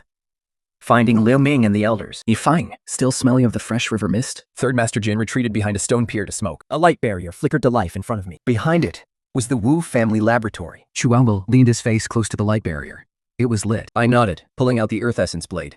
Chu Jiangwu leaned his face close to the light barrier. It was lit. I nodded, pulling out the earth essence blade, and cheers erupted across the barren land. Chu Gong let his shoulders slump and gave a thumbs up. Several pairs of hands shoved the military green canvas bag toward me. We knew you were the one to get things done. This startup capital, I've had it ready for you for a long time. Inside with 5,000 Mexican silver dollars. The hardest currency the late Qing Dynasty Ministry of Commerce would trust. Pressed underneath was a hand-copied formula, painstakingly improved overnight by the top light industry experts. Every procedure that required a modern centrifuge had been swapped for techniques achievable with the tools and laws of this era. We've even listed the herbal substitutes for the ingredients. I grabbed the canvas bag and yanked the zipper open. A flood of silver light poured out. The clicking of silver coins echoed. I pulled out the hand-copied manual and tucked it into my inner pocket. Where are you heading next? These 350 mu of land. Once the gears start turning tomorrow, I looked toward the Shantine downstream. I need manpower. I grabbed the case and turned. Where can one find slaves willing to risk their lives, Third Master? That depends on how much you're willing to pay. These days, in the southern district of the Great Han City, thousands of refugees from beyond the pass are gathered there, desperate for work. Plus, there are those old Hui Army soldiers dismissed years ago. As long as you give them a meal, they dig up their own ancestral graves without blinking. I nodded. The South City, is it? I know where to go. The next morning, the air in the lawless zone of the South Side was thick with the stench of rot, like fermented filth. Say 10 slums, stretching on and on. Liu Ming is squatting barefoot. His eyes are dull and vacant. I'm dressed in a sharp suit, stepping through the thick, filthy mud. Carrying a metal case, I walk past the fish stall ahead. 3 thugs are beating up an old man. The old man is wearing a ragged, worn-out vest. He's protecting half a piece of coarse cornbread with his life. The tugs are kicking the old man in the head and back. The old man's face is covered in blood. You old piece of trash! The lead thug spits a mouthful of bloody phlegm. Begging in this territory without paying your tribute. And you still have the nerve to go buy bread? I'm gonna peel your skin off today, you hear me? I'm gonna rip that hide right off you. Aiming at the old man. Tears stream down his face. Looming shrinks his neck, terrified into silence. I prepare to step forward and stop them. A thin, beast-like figure lunges out from the crowd. He slams into the lead thug. It's a kid, maybe 16 or 17, wearing nothing but tattered rags. His eyes are bloodshot with rage. He stands in front of the old soldier. You bunch of pathetic cowards, bullying an old veteran who fought the invaders and the foreigners. He grinds his teeth. You call yourselves men of this city? The other two thugs pull out clubs and charge. Where the hell did this stray mud come from? You looking for a death wish, kid? The young man doesn't back down, taking a club to his left shoulder. The flesh is torn wide open. He wraps his arms around the thug's waist and bites down hard into his inner thigh. The tag shrieks in agony. The other thug raises his club to smash the boy's skull. Stab. I kick the thug's kneecap into pieces. He collapses into the mud, rolling around, clutching his shattered leg. I retract my right leg. Left hand in my pocket, right hand holding the case. The lead thug struggles to his feet. His eyes are bloodshot. Damn it. And where did you crawl out from, you fake foreign puppet? Trying to mess with your granddaddy's business? You're asking for it. He pulls out a switchblade and lunges at me. I whip out a high-intensity flashlight and flick the switch. A blinding, searing white light explodes in the darkness. The thug screams, shielding his eyes as he drops to his knees. I tuck the flashlight away, watching the young man spit out the blood-stained flesh, his grip finally loosening. The young man let go. The thud he'd been biting scrambled away. Terrified, the young man wiped his mouth and hoisted the old veteran up. The veteran, Hao Tan, had a fragile, withered frame riddled with scars from knives and bullets. I walked over. Sir, were you a soldier back in the day? The veteran chewed on a piece of hard flatbread. He saw my suit and shrank back. In response to you, sir. Yes, I was. This old man served in the Wai Army's self-managed militia. In the second year of the Hongji era, I wielded a spear under Lord Liu in Taikang. In the 10th year of the Guangzhou era, I went to Liangshan to fight those red-haired French devils. We pointed to his stiff right leg. I lost the hearing in one ear from the French cannons at Liangshan, and there's still shrapnel embedded in my leg. The imperial court called me a cripple. They gave me half a tael of silver as severance, and left me with a broken ear and iron inside my bone. The court said I was crippled. They gave me half a tael of silver to send me packing. I looked at the young man. What about you? You're not a soldier. Why stick your neck out for him? The young man straightened his back. To answer you, sir, I'm a refugee from beyond the Great Wall. This old man saw I was starving to death. He shared his water with me. Men from beyond the wall live by a code. If someone gives you a drop of water, you pay them back with your life. I nodded. I set down the metal case. I flicked open the lid. 2,000 shining fluorescent yuanyang tokens glittered inside. The crowd's breathing grew heavy. Listen up, everyone. Let me introduce myself. I am Li Renfan Yu. I've claimed 350 acres of land at the Sancha River estuary. I'm building a Western-style water plant. I pointed to the ground beneath my feet. I'm not going to play games with you. I came here for one reason. To hire people. I need thousands of men brave enough to break their backs and work hard. Room and board provided. 50 coins a day. And for those who do a good job, there will be silver bonuses. The crowd erupted in a frenzy. I kept my eyes fixed on the old veteran and the young man. The old man. The flatbread he was protecting. And threw it on the ground. I shoved a piece of compressed ration into his hand. The old regime doesn't want you, but I do. I want you. He is a national hero. You shouldn't have ended up in such a miserable state. You don't have to go work those back-breaking jobs at the water plant anymore. The scars on your body? They're your medals of honor. I want you to be my personal guard and wake-up call. Teach my men the same skills you used to fight off those sheep stealers back in the day. The old veteran wept, tears streaming down his face. He clutched that piece of biscuit so tightly in his hand. I walked over to the young man and said, "You've got real guts, kid, and you know how to return a favor." I grabbed a handful of silver dollars and shoved them into his collar. Work for me. You'll lead the recruitment and perimeter security for this water plant. Aren't you starving? Follow me, and I'll make sure you never have to worry about food or drink for the rest of your life. I can even help you crush those arrogant officials and their lackeys, the ones who've been riding on the backs of the common people, right under your feet. The young man's chest heaved as he dropped to his knees in the mud. You're willing to give me a meal, sir? From now on, this life of mine belongs to you. I pulled him up to his feet. I don't need you to kneel. And there's nobody worth you kneeling to. What's your name? Recalling the memory. His voice boomed loud and clear. I'm from Haikang County in Fengtian. My last name is John. My old man gave me a humble name. They call me John Lux. I felt that name was too short. So I had a local school teacher give me a proper, formal name. My name is Jane Vulin. My name is John Bulin. My breathing stopped for a split second. I could hardly believe that this future warlord of the Northeast was currently just a starving refugee who would bite anyone for half a biscuit. Good name. I took half a step back. The local thugs all around were driven mad by the scene. A dozen or so men swarmed us like rabid dogs. The old veteran's eyes widened. He tucked the biscuit away and stood guard in front of the crates. "Don't back down," he roared out the command. A wooden club sent one man crashing to the ground. Drungjuli hoisted a broken wooden bucket and smashed it into the hooligans. He lunged straight into the crowd. He tangled himself up with 2 or 3 of them, fighting with everything he had. There were too many of them. The 2 of them only managed to hold them off for half a minute. I pulled out my high-intensity flashlight and my stun gun. A blinding flash of light exploded. The mod in the front row was temporarily blinded. I pulled the trigger, and the stun gun struck one of the big men. A jolt of high-voltage electricity made him convulse and collapse, knocking over a whole row of them. The mob in the back froze in terror. I put the flashlight away and held the gun steady. 江秀武是废士。 Covered in blood, stood right by my side. The veteran protected the case and slammed the lid shut. I stared straight at Lu Ming. Whoever takes another step forward, I'll make sure they know what it feels like to be struck by lightning. I'm not killing you all. It's not because I'm afraid. It's because I don't think you're even worth dying on this crate. The crowd fell into a deathly silence. Only the faint, pained groans of the man struck by electricity could be heard on the ground. I holstered my tactical pistol and said, "Like I said, 50 coins a day. Room and board included. I was once just a piece of trash beneath everyone's feet. The old dynasty treated you like mud, less than pigs or dogs. The foreigners treated you like ants they could crush whenever they pleased. I am offering you a way to survive right now. Not to make you act like dogs, but to let you stand tall and earn your keep." I looked toward John Zulian and the veteran. don't ask about their background. Don't ask about their past. As long as they're able-bodied and have the guts to risk their lives. I pointed at the veteran next to the metal case. The veteran dragged his crippled leg, stood at attention, and shouted, "Understood! Yuan Jiangtulian will lead these 1,000 men together. Use the same formations you used when you fought the foreigners back in the day. Organize them into squads, platoons, and companies. 将九恩含柔的慢你。 And you handle the discipline. I looked at his battle-scarred body. Anyone who tries to steal money, anyone who starts trouble, anyone who bullies the weak, You use military law on them. I want a force that follows orders, not a disorganized mob." No, scattered sand. The veteran gritted his teeth, hoisted his wooden stick as if it were a bayonet, and roared, "Understood!" 专做领袖的黑衣麦路外否。 With eyes like a wild beast, he scanned Yuming. Did you hear what the boss said? He bellowed until his voice cracked. Anyone who wants to eat, that to the west clearing and line up. Whoever the hell dares to take another step forward, I'll skin them alive. After the riot caused by Li Mingjun, The young, able-bodied men at the front started lining up. The riot was suppressed by force. I turned and left. I had to get back to the inn. the group had been organized.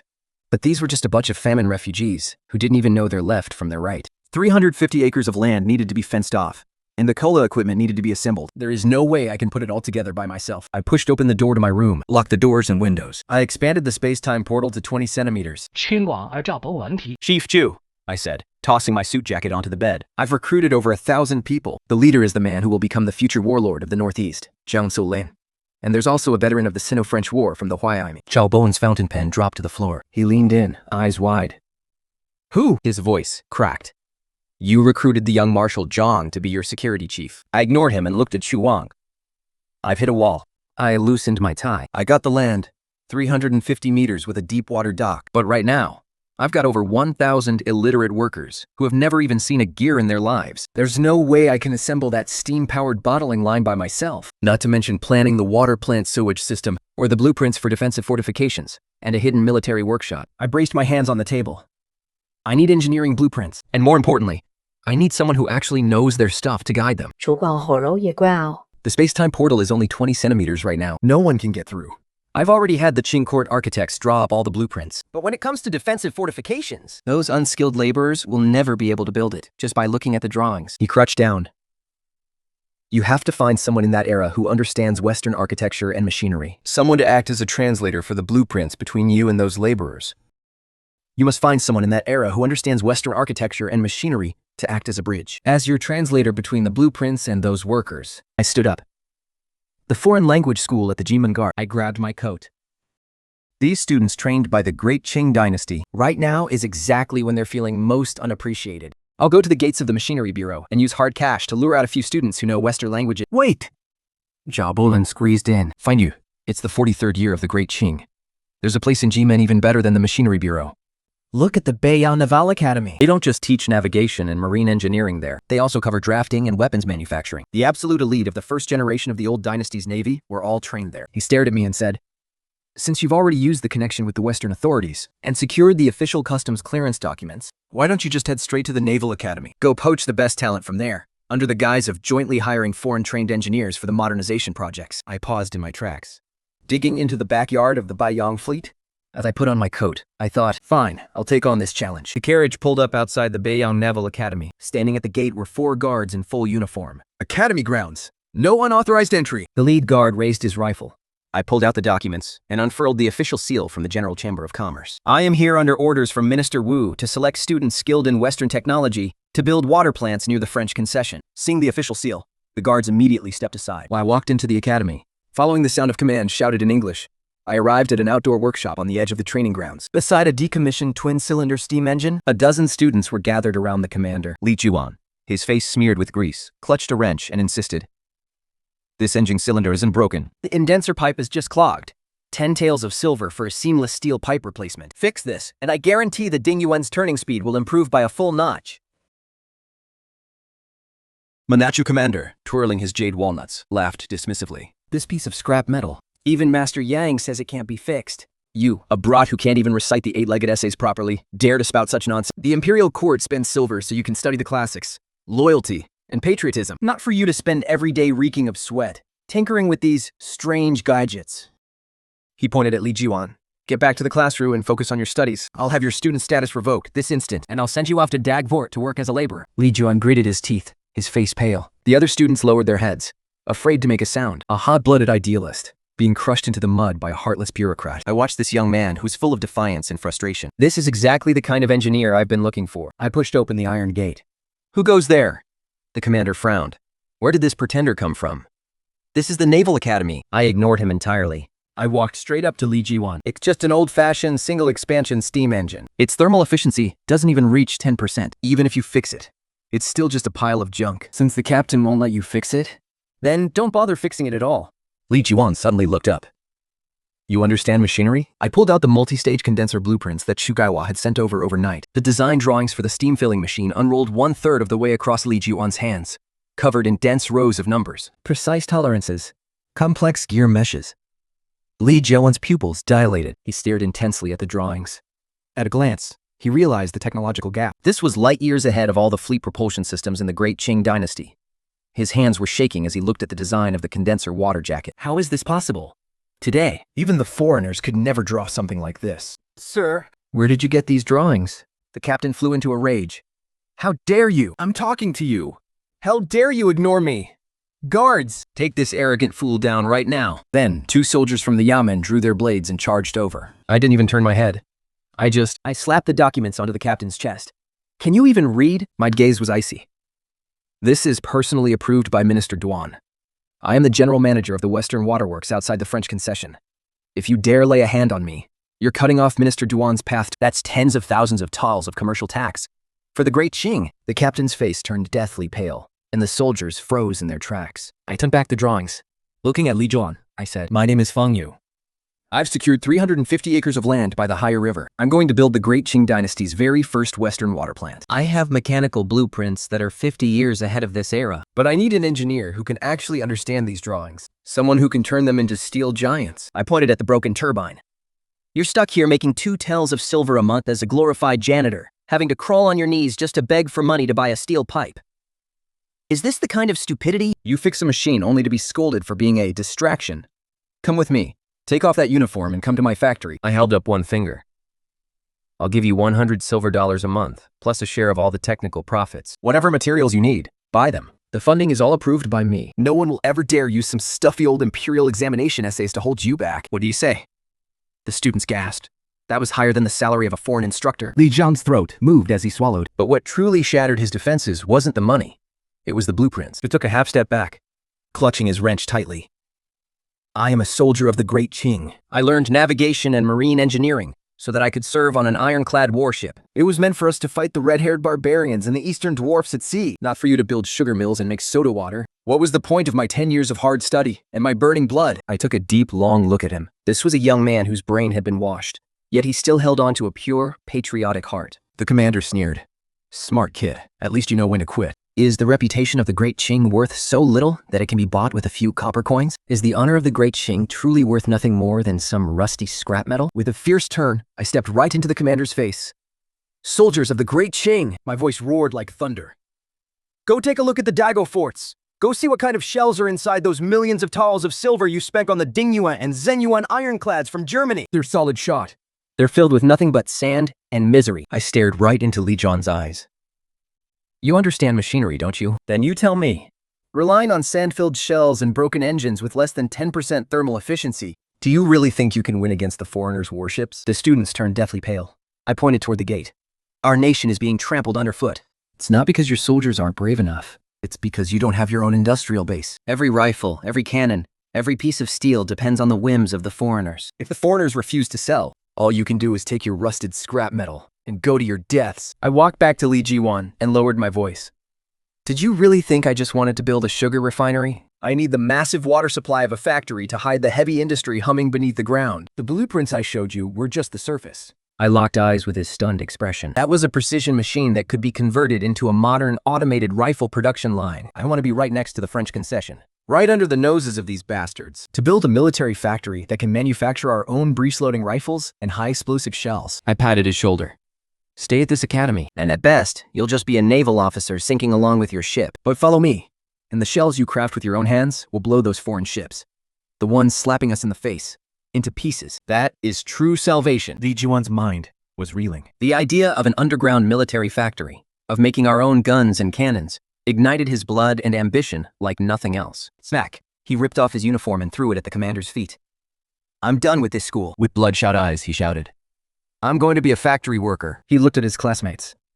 I, Li Jiwan, am leaving today. If you aren't afraid of death, if you want to build real weapons and fight the foreigners, take off your uniforms and come with me. I, Li Jiwan, I'm leaving today, and no one is stopping me. I have never been afraid of death. Anyone willing to build real weapons and fight the foreigners, strip off your shirts and join me. Sharp, rhythmic sounds of gunshots rang out one after another. The 14 top-tier engineering students tore off their uniforms, threw them to the ground, and lined up behind me. The supervisor was shaking with rage. Mutiny. This is complete mutiny. All of you are rebels. I'm going to the governor's office to report every single one of you. I looked at him coldly. Go ahead and report us. Do you think Lord Wu would dare take my head first? Or would he rather strip you of that pathetic, rankless outfit you're wearing? Move out. We're leaving. I walked out of the academy with my 15 top-tier talents. Inside the carriage, Li Qiwan grabbed my arm. Director Fine, could you let me take one more look at those blueprints? Just one more time? I handed over my briefcase. Of course, you can look at the blueprints all you want. But from now on, don't call me Director. Just call me boss. As for that equipment, it's called a Coca-Cola bottling machine. And we are going to use the silver it earns us to buy lives, buy guns, and buy our future. 350 acres of land.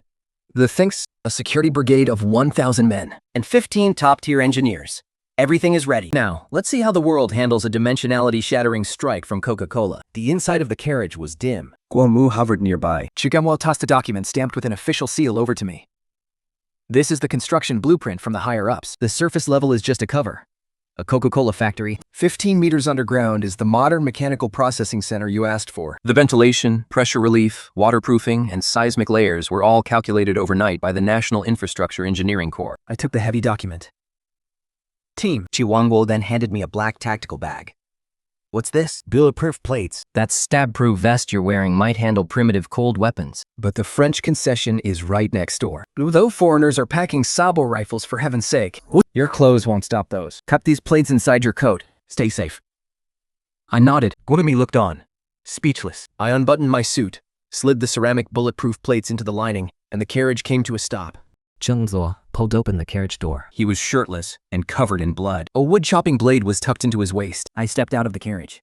Before me lay the wasteland pressed right up against the barbed wire of the French concession. Over 1,000 laborers were frantically cutting grass and chopping trees, while veteran soldiers stood on the slopes, using shovels to keep order. Li Qiwan and the others jumped out of the carriage. Looking at this mob of laborers in the desolate land, they exchanged nervous glances. I slapped a folder of documents onto Li Qiwan's chest. The blueprints. I'm putting this land and these people in your hands. The spave. I want to see the outer brick walls and the first floor of the factory standing within 10 days. Can you do it? Li Qiwan pulled out the blueprints. The modern industrial building plans completely shattered his perception of reality. His breathing became heavy and ragged. He sat straight down in the mud and spread out the blueprints. The 14 students immediately crowded around him. He stared intently at the drawings, his eyes locked on them. With these plans, even if it means throwing our lives at it, I will get this factory up and running within 10 days. There's really no need to be that desperate. Suddenly, a piercing blast of a steam whistle cut through the air. A steamship flying the French flag rammed toward the old Deepwater wharf. 4 Annamite policemen stood at the bow, holding their rifles. A fat man in a luxurious robe stepped onto the gangplank. letting a servant wipe his shoes. Zhang Zoli gripped his wood-chopping blade and stepped to my left. The old soldier shifted to my rear right. The fat man walked up to me, looked me over and forced a fake smile. So, you must be the boss who just returned from Nanyang, right? Li Qiwan, this is Zhao Zhuang, a comprador for the foreign firms in the French concession. I stared at him coldly, refusing to acknowledge him. This boss looks like a fellow countryman of ours, doesn't he? Then you must surely understand the saying. An innocent man commits a crime by harboring a treasure. The 350 acres of land that Magistrate Wu from the General Commercial Bureau handed over to you is truly an eyesore for many. I kept my hands in my pockets and didn't respond. Zhao Zhuang sneered. Little brother, you're new here, so you clearly don't know the rules of this territory. Magistrate Wu's word might carry weight in other parts of the country, but this land sits right next to the French concession. The foreign masters have spoken. All this massive construction of yours is blocking the view of the French consulate. It's disrupting the feng shui of their trading house. He held up 3 fingers. 3 days. Stop, all work, immediately. Clear out all these laborers. 3 fingers. 3 days. Stop the work immediately and get rid of the workers. Transfer this land to the French trading house for 2,000 tiles of silver. Take the money, get out while you can, and save your own life. I've been perfectly clear. Biden, I am Wat, then I believe you understand me, don't you? Everyone's face turned pale. This was nothing but daylight robbery. Li Qiwan jumped up, clutching the blueprints with bloodshot eyes. By what right? This is land officially granted by Magistrate Wu, our own government official. Right does your firm have to force a sale? 2,000 taels of silver. That's not even enough to cover the earthwork costs for the Tianho project. Mao Zedong didn't even bat an eye, while Habu lunged forward. He raised his baton and swung it toward Li Qiwan's head. 香九零 move. Like a leopard skimming across the ground. He seized Habu's wrist, and the blade slammed right into Habu's temple. Habu fell straight over, face first into the mud pit. The whole place went dead silent. Over 1,000 displaced refugees froze, staring blankly in this direction. Zhao Zhenwang stopped turning his prayer beads. His face was filled with shock. He never expected a lowly refugee to dare hit someone in front of the police. This is treason. You unruly rabble, how dare you assault an officer? Kill him for me! The 4 Annamite constables racked the bolts on their rifles. The muzzles pointed straight at the shore. The old veteran roared, trying to push me away. Yang Zhuang threw his thin, frail body in front of the gun barrels. His eyes were hollow, filled with utter despair. Li John and the students gritted their teeth and stood behind me. They clenched their fists until their knuckles turned white. I let out a sigh. I pushed the old veteran aside and walked straight toward Zhao Zhuang, looking right down the barrels of their guns. Zhao Zhuang stared into my unblinking eyes. His heart skipped a beat, but, emboldened by the foreign guns, he puffed out his chest. My boy, do you really think you can go up against French bullets? This mob of over 1,000 useless wretches? One volley from these rifles, and you're all dead. So, the laws of the land don't apply to your foreign firm, is that it? Master Zhao's word is the law here in Qingyan. I nodded. Then, my right hand shot out like a viper. I grabbed him by his fat throat and squeezed with everything I had. 焦九网带要的饰品来了扫罗的屁。 He struggled desperately. His face turned a deep, bruised purple. The Annamite constables roared, aiming their rifles at my chest.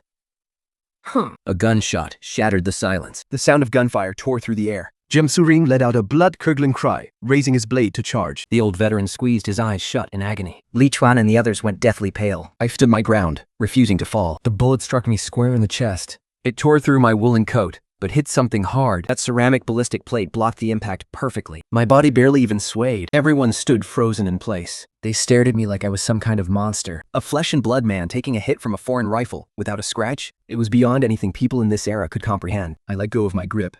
Chandro collapsed to the ground like a pile of mud. A yellow puddle seeped from his trousers. I pulled out my taser and jammed it against his forehead. To him, this bizarre-looking weapon was 100 times more terrifying than a rifle. The foreigner's laws don't apply to me. Get back and tell the consul of the French concession. This land belongs to me. This territory is mine. I flicked the switch. The taser crackled with blue sparks, spitting out a sharp, buzzing sound. If you dare send another boat over here. They scrambled for their boat, fleeing for their lives. Jotaro clawed his way onto the small boat. His men hoisted their companions up and paddled frantically to escape. The desolate beach returned to silence. Everyone stared fixedly at my back. The back that had taken a foreign bullet. The great Qing Dynasty might fear the foreigners, but I don't. Follow me, and we will hold our heads high. Jiang Gulin and the others knelt in the mud. The veterans and Dio men fell to their knees one by one in the muddy water. Li Zhaoan, holding the blueprints, stood tall and gave me a deep, respectful bow. I didn't look back. Get to work. I holstered the taser. Before this factory is finished, if anyone comes to cause trouble, beat them to within an inch of their lives. If anything happens, I'll take the heat. A thunderous roar rose up. Over 1,000 hoes and shovels slammed into the mud. The first modern military-industrial complex of the Great Qing had officially begun construction. I walked back to the carriage. The moment the door closed, a cold sweat broke out. The blunt force of the bullet hitting the ballistic plate had left my sternum in agonizing pain. My eyes widened. Chu Yangmo stared intently at my shredded suit jacket. Flying you. The French have taken a loss this time. They definitely won't let it go. What other weapons do you need? I'll have the supply depot ship them over to you immediately. I ripped off my neck K. A dangerous glint flickered in his eyes. Mr. Chu, small arms won't change the outcome of this battle. I don't want guns. I'm going to build a tank.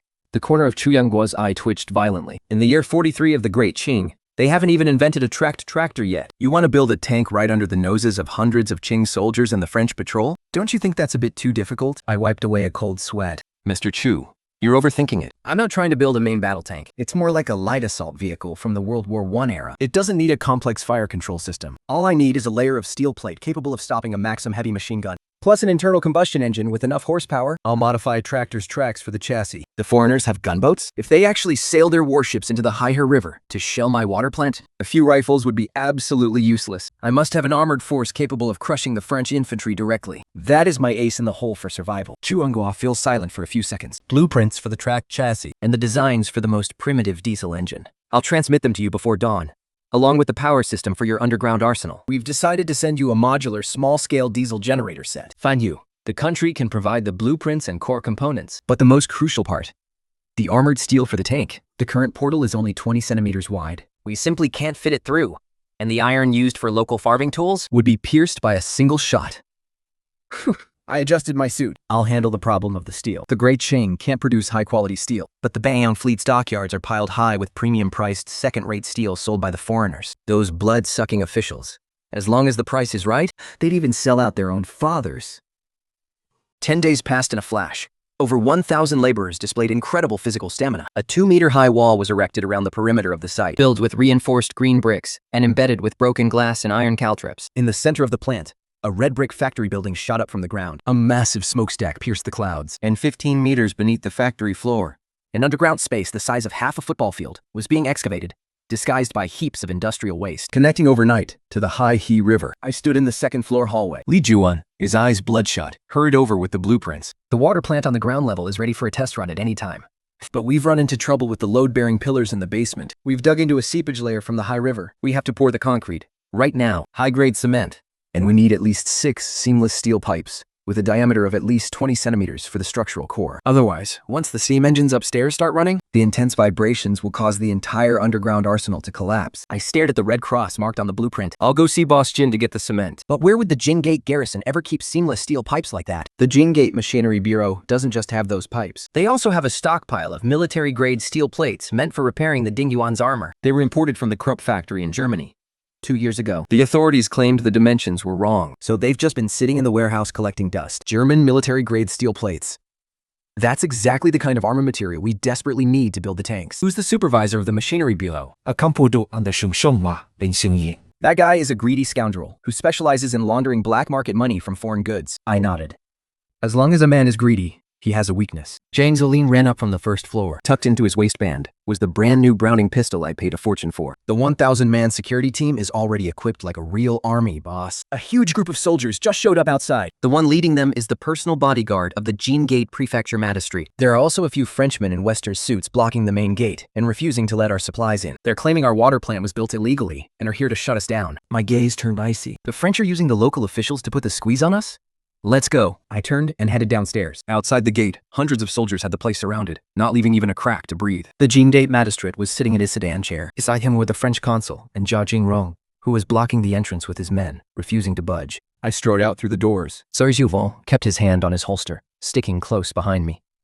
So, you're the rogue peasant Fang Yu who's pretending to be a merchant to seize land in the French concession. As the Jingate magistrate, I have received a formal complaint from the French consulate. Your water plant's construction has disturbed the peace and tranquility of the French expatriates. Stop work immediately. The facility is being sealed. I didn't even bother looking at their so-called rules. That piece of land, reserved for the French consul, was personally approved by Magistrate Wu. How have the hands of the French consulate reached all the way to the prefectural office of Daqian? My fluent French, carrying the calm arrogance of a rising great power, left them completely stunned. Mr. Fang, the officials of Daqian have their own laws. We are merely here to lodge a formal protest. Your men attacked the French concession yesterday. This is a grave provocation under international law. We demand the extradition of the culprit, along with 20,000 taels of silver in compensation for the French Empire's emotional distress, plus full ownership of this land. This was their true goal. foreigners using any excuse to seize what wasn't theirs. I yanked the newspaper Chu Jianghua had sent over and slammed it right into the consul's face. International law? During the Sino-French War in 1884, your country launched a sneak attack on the Maui naval base without even declaring war. Is that your idea of international law? In the French concession, you turn a blind eye while your police bully and oppress the Chinese people. And now, you come to the gates of my factory to lecture me about the law? You have the nerve to come to my factory and talk to me about the law? I pointed at the prefect. You, as a father to your people, not only fail to stand up for the citizens of Dacian, but you act like a lapdog for these foreigners. Are you blind? Can you not see the official order signed by Magistrate Wu right there? The prefect's face turned bright red as he was dressed down. This is treason. Pure treason. Guards, take this lawless outlaw down at once. Execute him. On the spot. The camp soldiers leveled their rifles at me. Jai Zulin instantly drew his sidearm. The veterans and the security team raised their weapons in response. Thousands of workers inside the factory grabbed their tools and surged forward. The tension was ready to snap. Who dares to fire? Magistrate Wu, drenched in cold sweat, stumbled and scrambled out of his 8-man sedan chair. His face was unnaturally flushed, his eyes burning with fury. Terrified, the prefect bowed.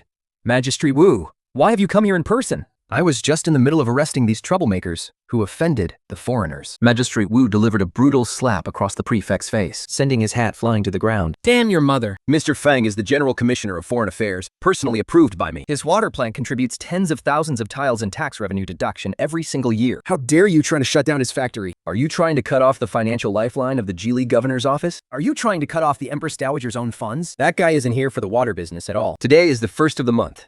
The day for those little blue pills. Sealing off his water plant is like cutting off his lifeline. Official Wu turned his head to look at the slippery, conniving pair, the counselor and the aide. This water plant project is officially registered with the Jili Viceroy's I-Man. If the consulate has any complaints, I will handle the negotiations with the consul general myself. But today, no one is going to touch a single thing here. Not even a brick or a tile of this factory. The counselor hesitated, visibly shaken. Big Band faction's faces turned pale with rage. Official Wu, we'll see who has the last laugh. The counselor and his aide slunk away in defeat. The prefect followed, retreating in total disgrace. I had neutralized the crisis with the most effective method possible. Brute. Authority. Official Wu turned to me, beaming with a fawning, oily smile.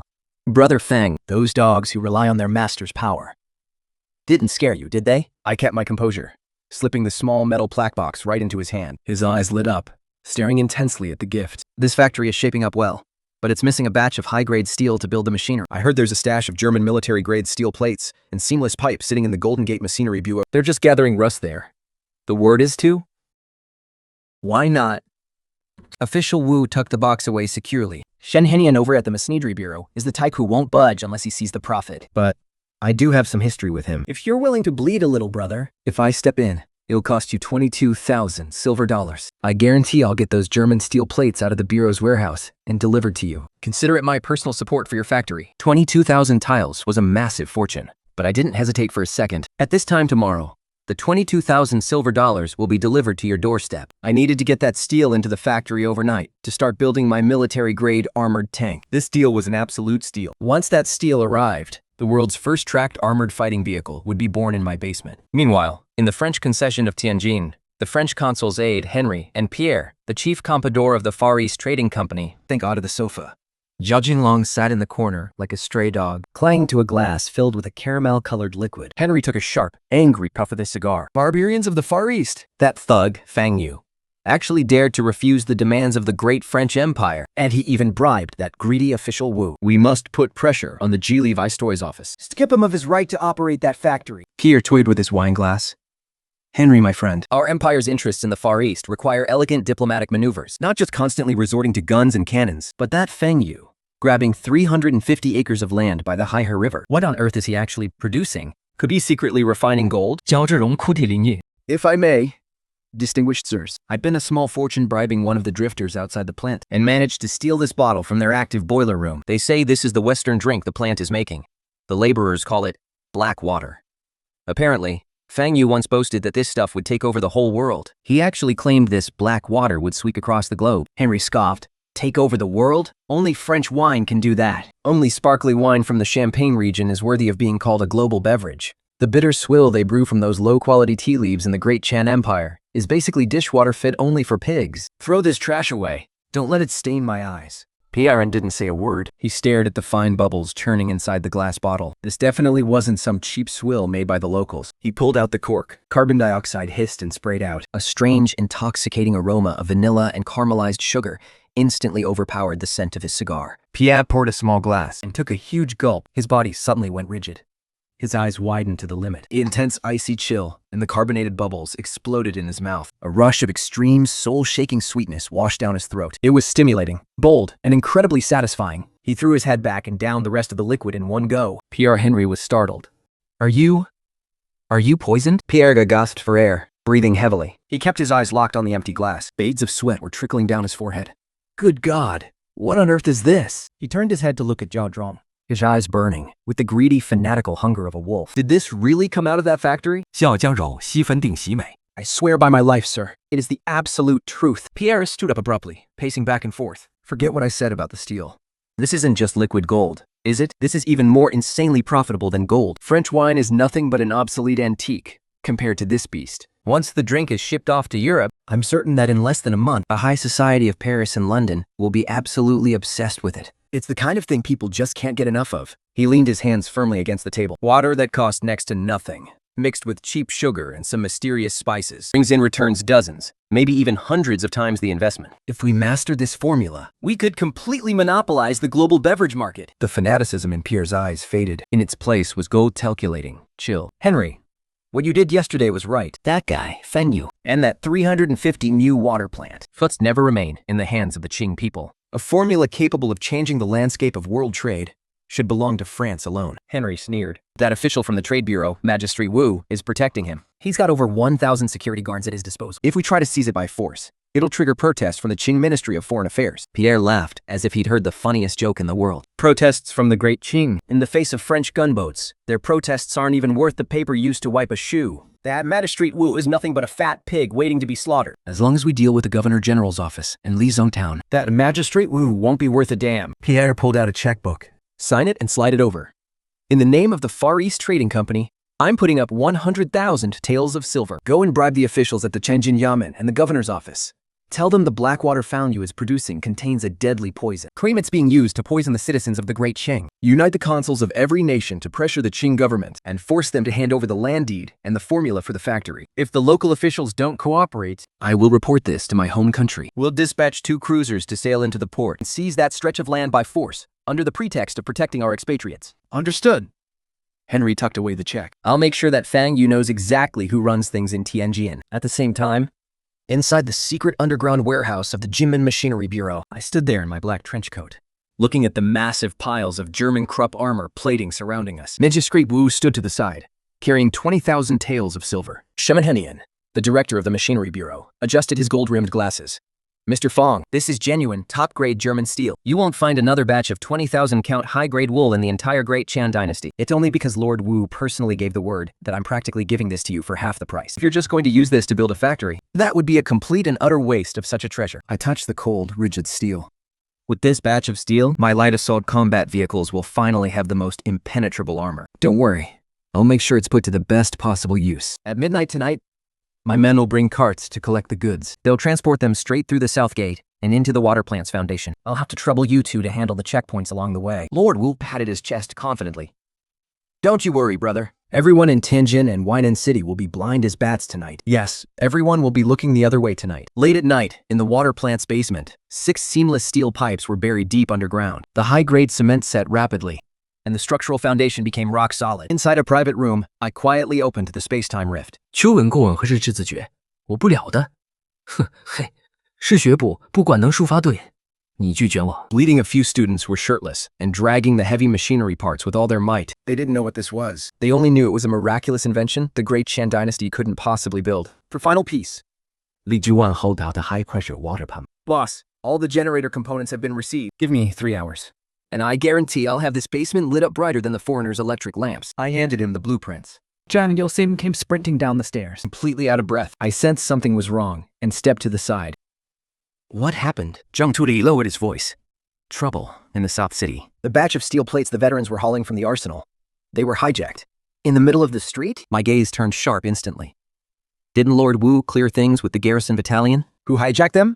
Was it not the garrison? Zhang Zolin gritted his teeth. It was the Jimin Police Bureau. And a squad of French police officers carrying foreign rifles. Leading them was that French counselor himself. They detained all the carriages carrying the steel plates, and they tied up all the veterans. They claim they seized a shipment of smuggled military contraband. Charge them with treason and raid the place tonight. Who's going to investigate this? My fists clenched tight in a sudden burst of rage. Those foreigners are moving fast, and they're vicious. They're pinning a charge of treason on us just to wipe us out. And the local officials are actually helping them steal from our own people, just to kiss up to those foreigners. They are actually cooperating to steal the property of the Chinese. If the property can't be saved, the tank project is finished. And those veteran soldiers who fought for us will be tortured to death. They are actually cooperating to steal the property of the Chinese. If the property can't be saved, the tank project is finished, and those veteran soldiers will be tortured to death. Joshua Layens rallying the security guards. Is he actually going to start a gunfight with the foreigners and the government troops? A bloodthirsty gleam erupted in Zhang Guowen's eyes. Don't get the carriage ready for me. I have to head out on my own. You take the men and guard the factory gates. Anyone who dares to cross that wall, I don't care if they're local officials or French soldiers. Kill them on sight. Late at night, a black carriage rolled silently toward the British consulate. Inside the carriage, I held an insulated box containing 6 bottles of ice-cold cola. Inside, it held a complete set of forged documents prepared by Qu Zhangguo. The carriage pulled up in front of the consulate. 2 British soldiers raised their rifles. Halt! This is the consulate. No unauthorized personnel allowed. I stepped down from the carriage. I pulled out a dark blue passport stamped with the seal of the United States and handed it over. The United States of America, Citibank, Osaka Sangyu. I have a military trade deal worth over £1 million, and I need to meet with the British Consul General, Sir Carl.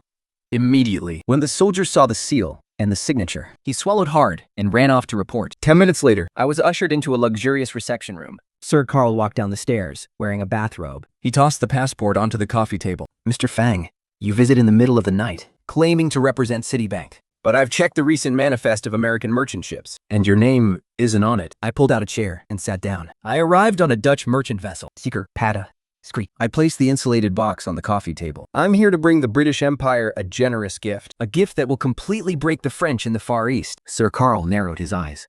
Any chance to hit the French where it hurts is music to British ears. Why don't you just get to the point? I open the insulated cooler. I pull out a bottle of Coke, still beaded with condensation, and slide it across the table. This is a new military beverage, just developed by Hua Qibo. The French have been trying to steal the formula. They bribed the Jimin Datai. Half an hour ago, they intercepted the building materials I needed for my factory, and they arrested my people. Sir Carl stares at the bottle. 1 bottle of soda is enough to make the French go to such lengths? Mr. Fang, French wine is world-renowned. They wouldn't care about a bottle of American sugar water. You're trying to stir up trouble between the British Empire and France. But that's a pretty pathetic excuse. I don't bother explaining. I pop the cork. Pop. A spray of carbonation. I pour half a glass and slide it over. Have a taste, sir. Carl hesitates for a second. He picks up the glass, takes a small sip, and the icy bubbles explode on his tongue. The hit of caramel and spice rushes straight to his brain. He freezes, then suddenly looks up, eyes wide with shock. His mind is incredibly sharp. A surge of dopamine brings an indescribable sense of pleasure. He puts down the glass, his hand trembling slightly. What? What exactly is this? I lean back in my chair. It's called Coca-Cola. It could replace black tea, replace coffee, replace wine, and become the most profitable commodity on earth. Its cost is outrageously low. The profit margins could be hundreds of times over. Every French winery would go bankrupt because of this, and the British Royal Navy could sell this drink to every corner of the world. Sir Carl instantly realizes the terrifying commercial value. His breathing quickens. What is it that you want? A Huigibo merchant wouldn't just hand a gold mine like this to the British Empire for free. I've built a 350-acre factory by the Haihe River. The French is jealous. They colluded with the Jimin Datai. Not only did they seize my steel, they also took my foreman and my workers. I fixed him with a cold, sharp gaze.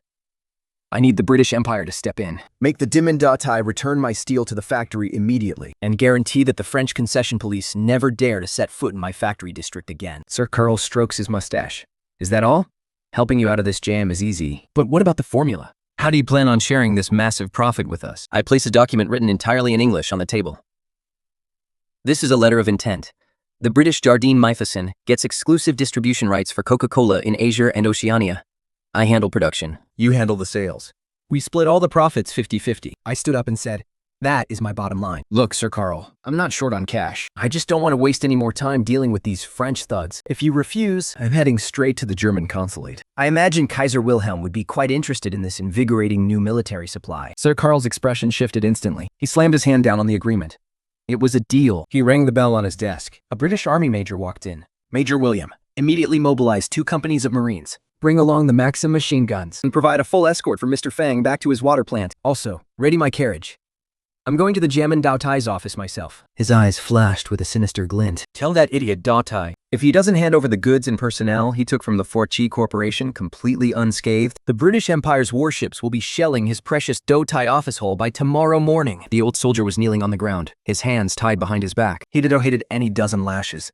His flesh was torn, blood dripping with every strike. Governor Sun sat tall behind his desk, looking smug. Henry sat to the side, puffing on a cigar. You unruly commoner! Governor Sun slammed his gavel down. Those military-grade steel plates hidden in the water plant's cellar. That's clearly contraband intended for forging weapons. Pure treason. Tell me, is that Fang Yu planning a rebellion? Where exactly is the formula hidden? The old soldier spat out a mouthful of blood and sneered. If you're going to kill me, just do it. Cut the crap, you bastards. Henry chuckled coldly. Governor Sun, for a tough nut like this, if you don't use some real methods, He's never going to open his mouth. I suggest we bring out the branding irons. before he could even finish his sentence, The sound of clicking rifle bolts and heavy military boots echoed from outside. a guard came scrambling in, tumbling over himself. My lord, it's bad. The foreigners are attacking. Governor Sun jumped up in a panic. Aren't there French soldiers outside helping us hold the line? Where are these foreigners coming from? It's the British. They've got Marines. The doors were kicked wide open. British soldiers charged in with their rifles leveled. They had everyone in the room held at gunpoint. Sir Carl marched in with authority, and I followed right by his side. Henry went deathly pale as he stood up. Sir Carl, what on earth are you doing? This is an affair between France and the Qing government. Sir Carl ignored him and backhanded the official, sending him crashing to the ground. Lord Sun, he barked, his voice dripping with arrogance. The British Empire has received a summons from the American legation. Mr. Fang Yu, a legitimate merchant of the United States, has had his property illegally seized within your jurisdiction. He pointed at the veteran and ordered, Release him. He pointed at the veteran and ordered, Release him! Return those assets to Mr. Fang's factory immediately. If there's even a 1-minute delay, The British fleet will open fire. Lord Sun was trembling like a leaf in the wind. He didn't even dare to let out a peep. Release him. Hurry up and release him. The official scrambled to untie the veteran. I took off my suit jacket and draped it over the veteran's blood-stained back. Help him up. Let's head back. Where are the tens of thousands of pounds of steel plates from the Bureau of Machinery? Lord Sun wiped away cold sweat, stuttering. They're all in the warehouse in the backyard. I'll send men. No, I'll go myself. I'll escort the cargo personally and deliver it to Mr. Fang. Henry was shaking with rage.